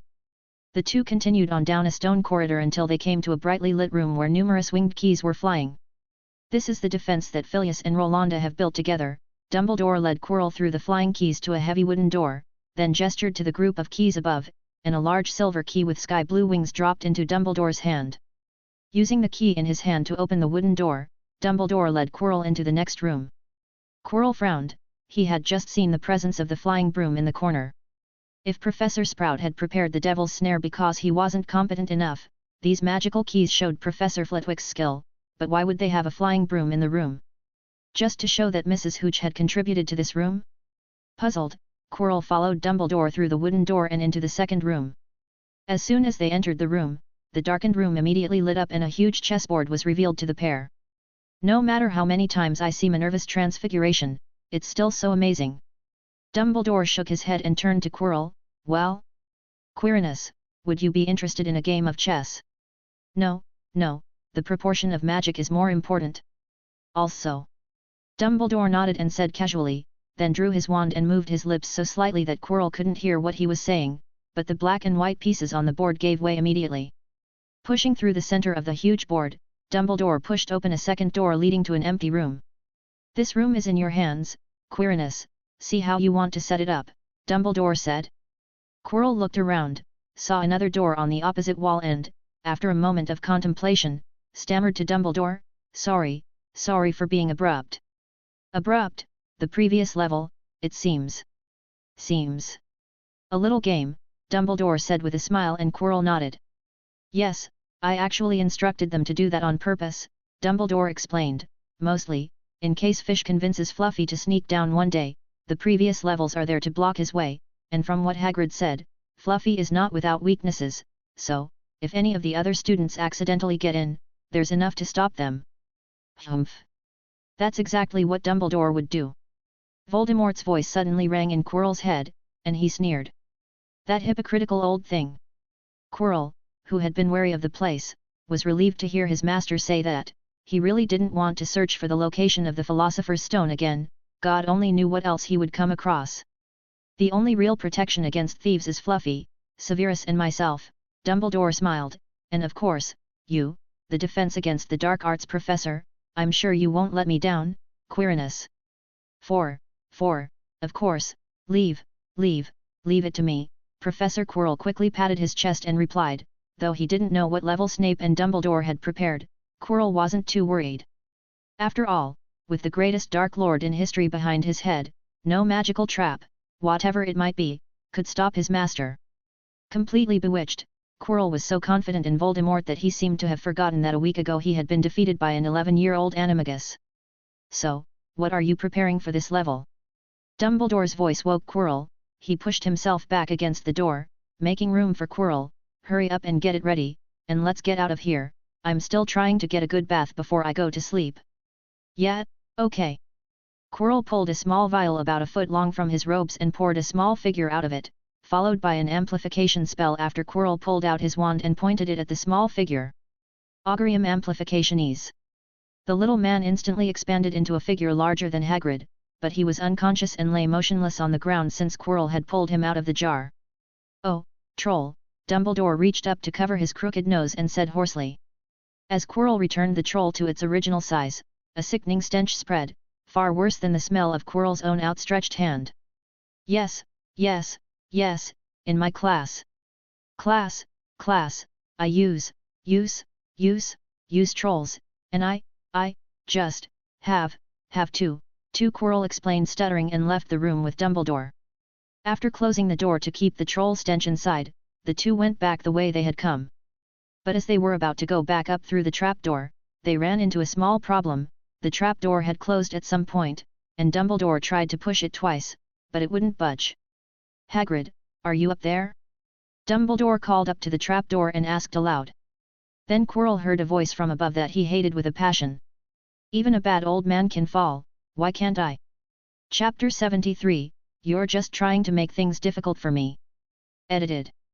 As usual, after everyone went back to their dorms at curfew, Filch was ready to start a new day of patrolling the grounds. It used to annoy the Gryffindors back in the dorm to keep up with their homework for a while, but after Filch had done a few days' worth of homework on his own, he stopped pestering the group to catch up on their work. The writing was horrible. Filch hadn't really liked dense textbooks, preferring fairy tale books with their moving pictures, but after attempting to write his own homework, he suddenly felt a reverence for books that were all text. The people who wrote those books were so good that not only did they write many words, each the same size, but, in addition, they wrote more than one book. Filch, who knew nothing about printing, had a wonderful misunderstanding here. Of course, as much as he admired the books with all the words, Filch found it impossible to read them. His little brain hurt so much at the sight of all the dense writing that Filch wasn't going to suffer any longer, and anyway he didn't need to convert a toy now. Glancing at the Gryffindors who were doodling in the common room, Filch gave them a pitying look before jumping through a hole in the wall and slipping out of the common room. Filch's first stop was the Room of Requirement, which was on the 7th floor of the same building as the entrance to the Gryffindor dormitory. Since his fight with the black-robed monster a week ago, Filch had been going to the Room of Requirement every night to see if he could still meet him. Although he had recovered from his injuries thanks to the rejuvenation spell, Cats are vengeful creatures and Fish wanted to find the black-robed monster and bite its neck. Unlike Minerva, Fish felt he had a good chance of defeating the black-robed man, and he would have if he hadn't suddenly cast that spell that hurt them both. Besides, now that he had learned the rejuvenation spell, even if the other party used that spell again, Fish wouldn't be afraid. A room with lots of toys, and a place to sharpen my claws. As before, Fish walked past the tapestry 3 times in silence, pushed open the smooth door, and entered the room with a bunch of structures and cat toys. The damage done to the room during Fish's battle with Voldemort had been restored when he entered the next day. Looking around the room, checking various hidden corners, Fish still found no sign of the black-robed monster this time, but he was not disappointed. Wasn't it common sense to avoid the owner of a territory until certain of a return after a failed land grab? Now, as Fish understood it, the black-robed monster was the one who wanted to take over his territory, and he came here every day, not only to find the black-robed man, but also to prevent him from sneaking back in and taking over his territory. This is not uncommon in feline society, where cats can sometimes fight for months or even a year over a place to eat, unless food is plentiful enough for the cats to coexist peacefully. There was no food in the room of requirement, and there were enough toys that Fish didn't mind sharing the place with the others, and he couldn't understand why the black-robed monster was attacking him, but since he had started the war, Fish wasn't about to give in. However, as of now, it seems that it is the other party who gave in. Unable to meet the black-robed monster, Fish didn't rush out, but instead released the Snitch and paced around the room of requirement for a while, stretching his muscles. After exhausting his strength, he put the Snitch away and exited the room of requirement. After a good workout, it was time to rest, and although the cat's nest in the room of requirement looked nice, Fish preferred to sleep in those golden trophies. When he woke up, he ran down to the basement kitchen, where he was greeted by the house elves, had a late-night snack, then put away a lot of meat and set out to return to the 4th floor to visit Fluffy. As Fish reached the end of the 4th floor corridor, about to break down the door as usual, he suddenly heard Big Guy's voice from inside. Meow? Big Guy? Are you in there, meow? Asked Fish loudly, knocking twice on the door. The wooden door opened slowly as he knocked on it, and Fish realized that it was unlocked today.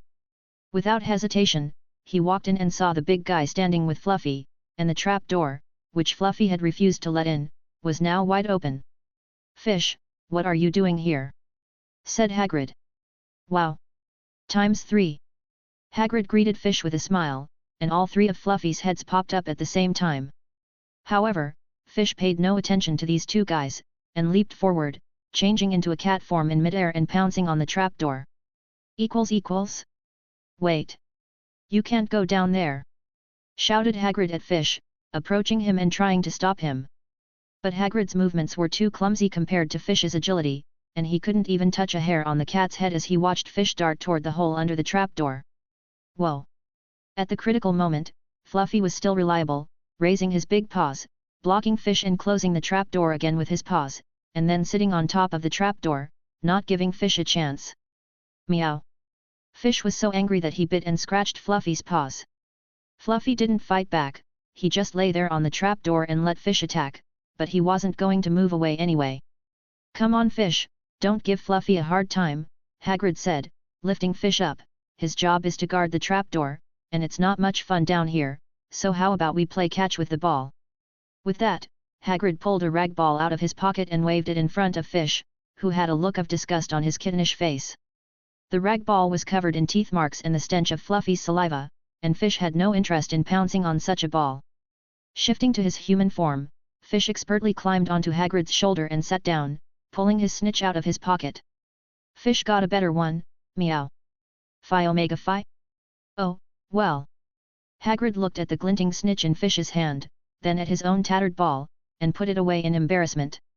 Just as he racked his brain to dissuade Fish from bursting through the trapdoor, a sudden tuck-tuck-tuck was heard coming from Fluffy's backside, followed by Dumbledore's slightly muffled voice, Hagrid. Are you up there? Both Fish and Hagrid looked at the trapdoor below Fluffy, then back at each other. Even the old bad guy can come down, so why can't I? Phi phi phi? Fish tugged Hagrid's beard and shouted a question. Ouch! Hagrid cocked his head to the side to ease the pain in his jaw and begged for mercy. Careful, careful, careful, Dumbledore is the headmaster, he can go wherever he wants. Headmaster? Fish released him after a couple of tugs, then cocked his head to one side. He remembered that the mean old man had said earlier that, if he became headmaster, he would own the sorting hat. Then Fish will be headmaster, said Fish.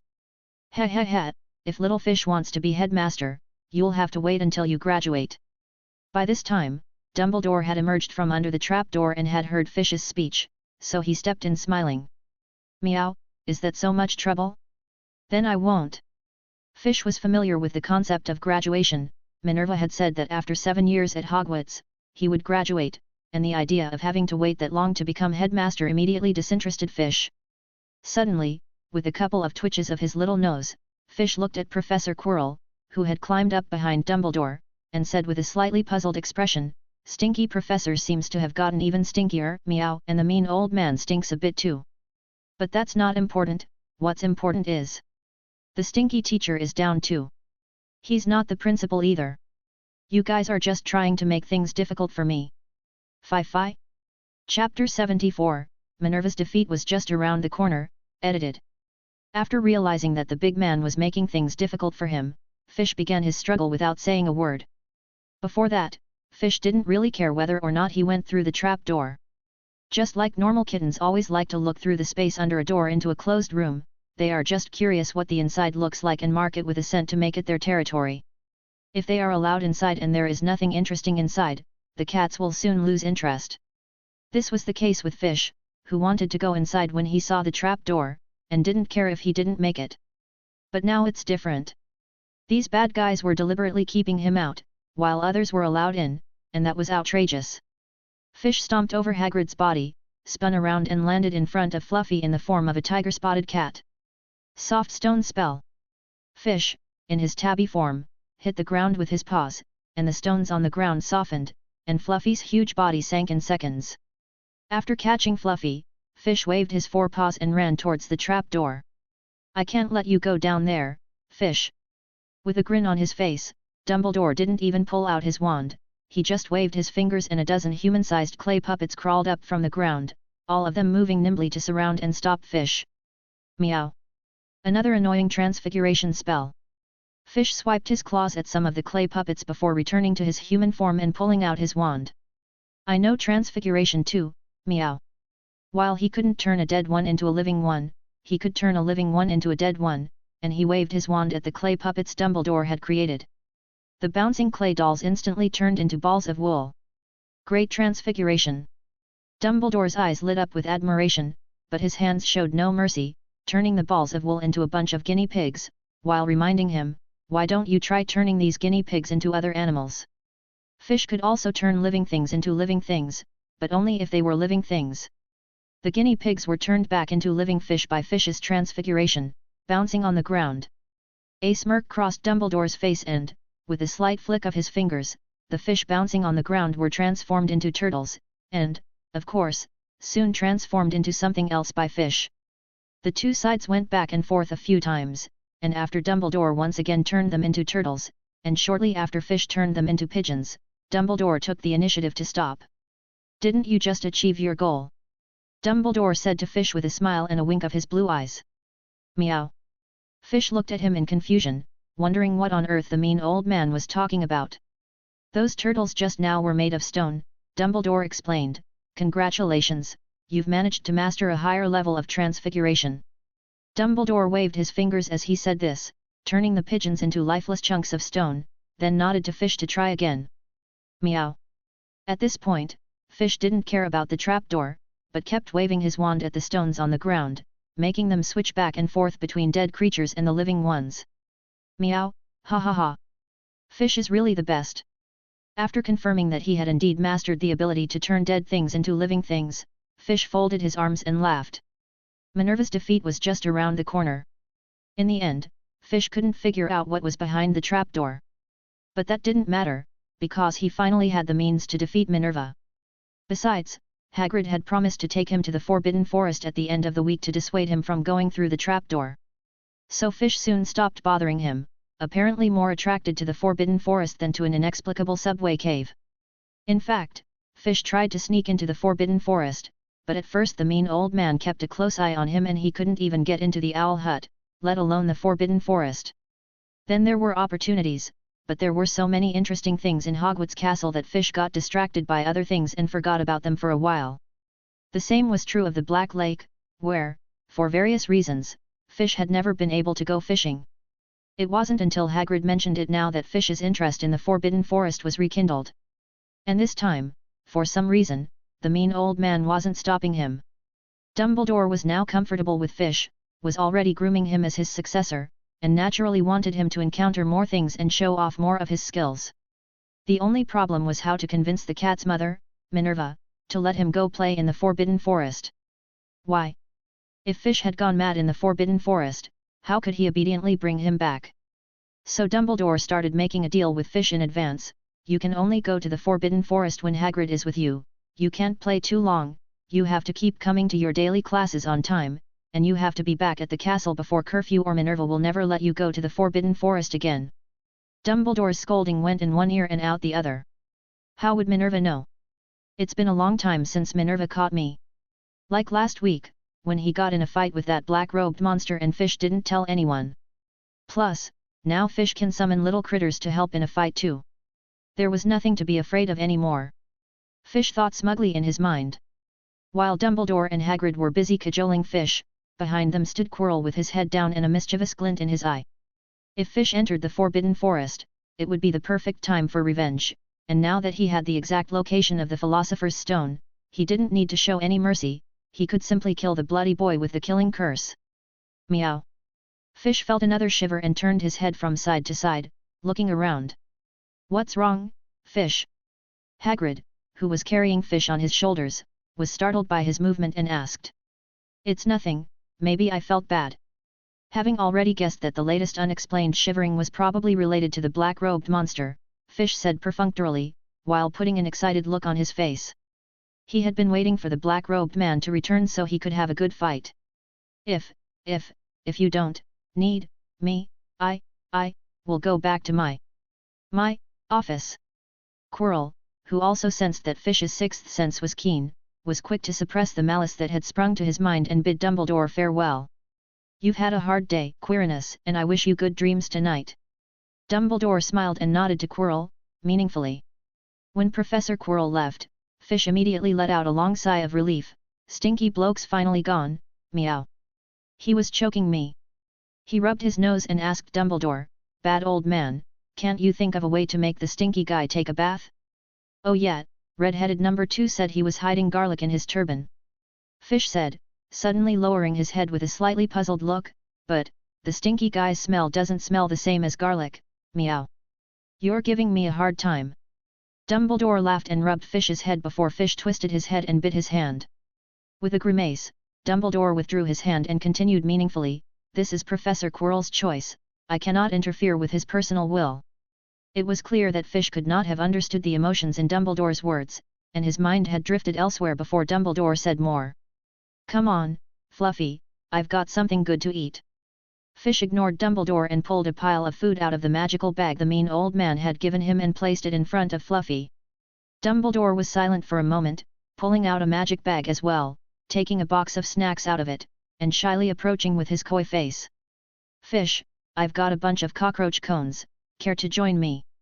Sure. Dumbledore sat cross-legged, happily sharing his food with Fish and handing one to Hagrid beside him. Would you like one? Thanks, but it's not necessary.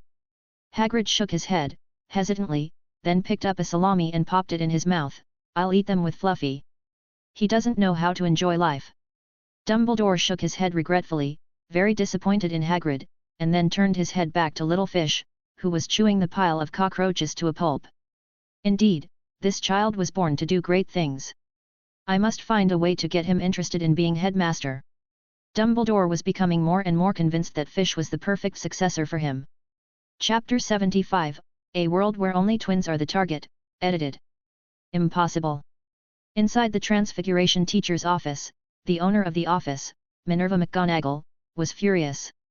I will not accept that! Shouted Professor McGonagall, glaring like an angry lion at Dumbledore, who was grinning in front of her. In order for Fish to go on a weekend trip to the Forbidden Forest with Hagrid, Dumbledore had to get permission from his mother, Minerva. But as things stood, it was clear that Professor McGonagall was not going to repay her and Hagrid's promise. "Calm down, Minerva," Dumbledore patiently reassured Professor McGonagall, "you're too nervous, Fish will be safe." "Safe? Have you gone mad?" "Albus." Apparently Professor McGonagall couldn't calm down for the moment, and banged her desk loudly. "You don't know how dangerous the Forbidden Forest is.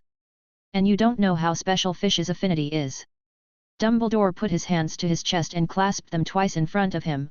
"I don't think the animals in the Forbidden Forest will actively harm him, and besides, Hagrid will be keeping an eye on him." "But Fish has had difficulty being obedient." In addition to safety, Professor McGonagall was worried that Fish would go wild if he mixed with the animals in the Forbidden Forest. "Even in the castle, doesn't Fish often go to play with the owls?" When Professor McGonagall's tone finally relaxed, Dumbledore continued to insist, "As long as we control the weather, I think we'll be fine, and there are intelligent creatures like centaurs in the Forbidden Forest." Dumbledore, who already saw Fish as his successor, had his own ideas. Fish had demonstrated his special ability to socialize with other creatures, so he should take advantage of this as soon as possible. "Don't you think Fish is very suitable to be a teacher of magical creature protection in the future? It would be a good idea to train him in that area while he is young," Dumbledore said. "No. I think Fish has more talent for Transfiguration." Professor McGonagall was almost convinced by Dumbledore, but when he spoke of Fish's future plans, Professor McGonagall was no longer convinced. She wanted Fish to follow in her footsteps. As a natural animagus, it would be a waste not to study Transfiguration. "Let Fish make his own decisions when he knows more." Dumbledore did not argue with Professor McGonagall on the subject, "but for now, I think you can let Fish have a better chance."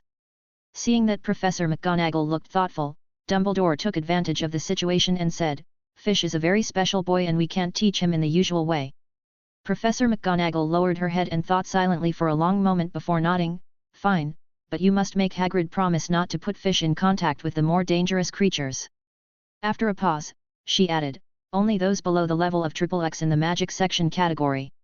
After all, to Hagrid, even an acromantula is a cutie in his eyes, and it was impossible not to give a clear standard.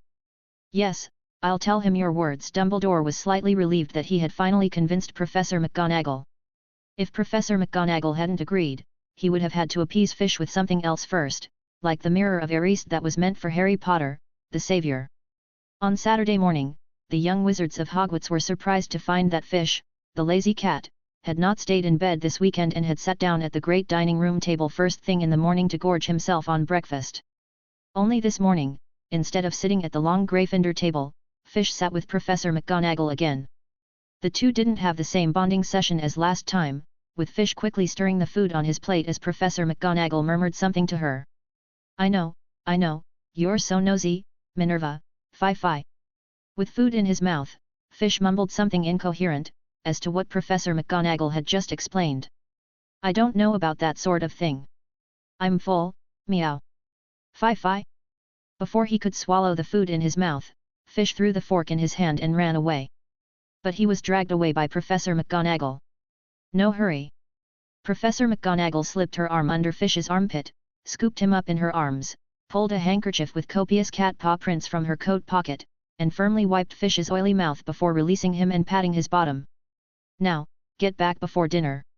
"Got it, meow," said Fish. As soon as he was out of Professor McGonagall's reach, Fish leapt out the door without looking back, quickly regaining his original form as he ran and growing to a size of half a meter. In terms of running speed, the feline form was faster, and Fish had added several speed enhancers to himself. Stride, freedom of movement, fast run.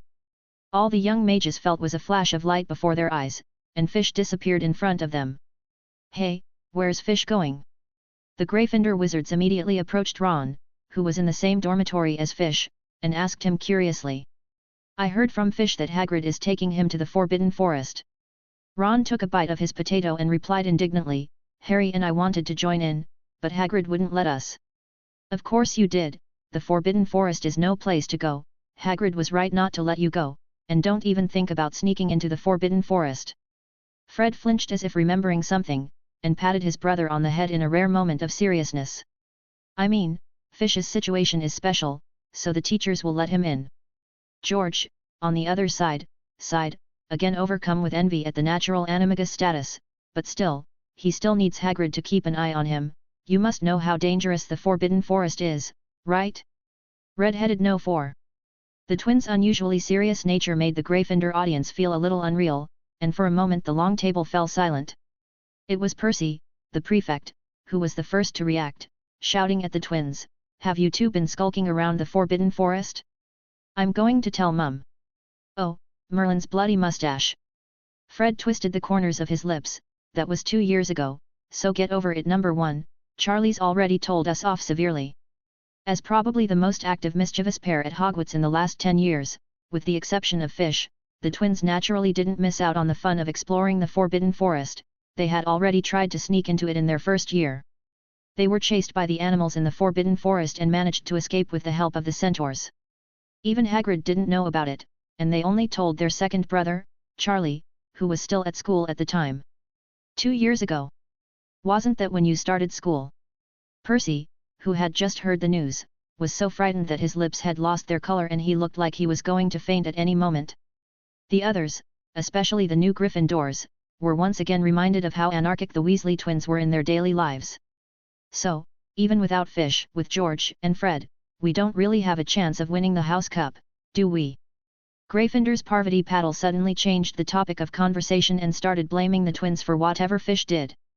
Although everyone knew that no one could blame Fish, when it came to house points, there was always an unconscious tendency to make excuses for him, and the Weasley twins were the perfect target. George and Fred took it in stride. "Isn't it just being a target for complaints? We're used to it." Thanks for listening.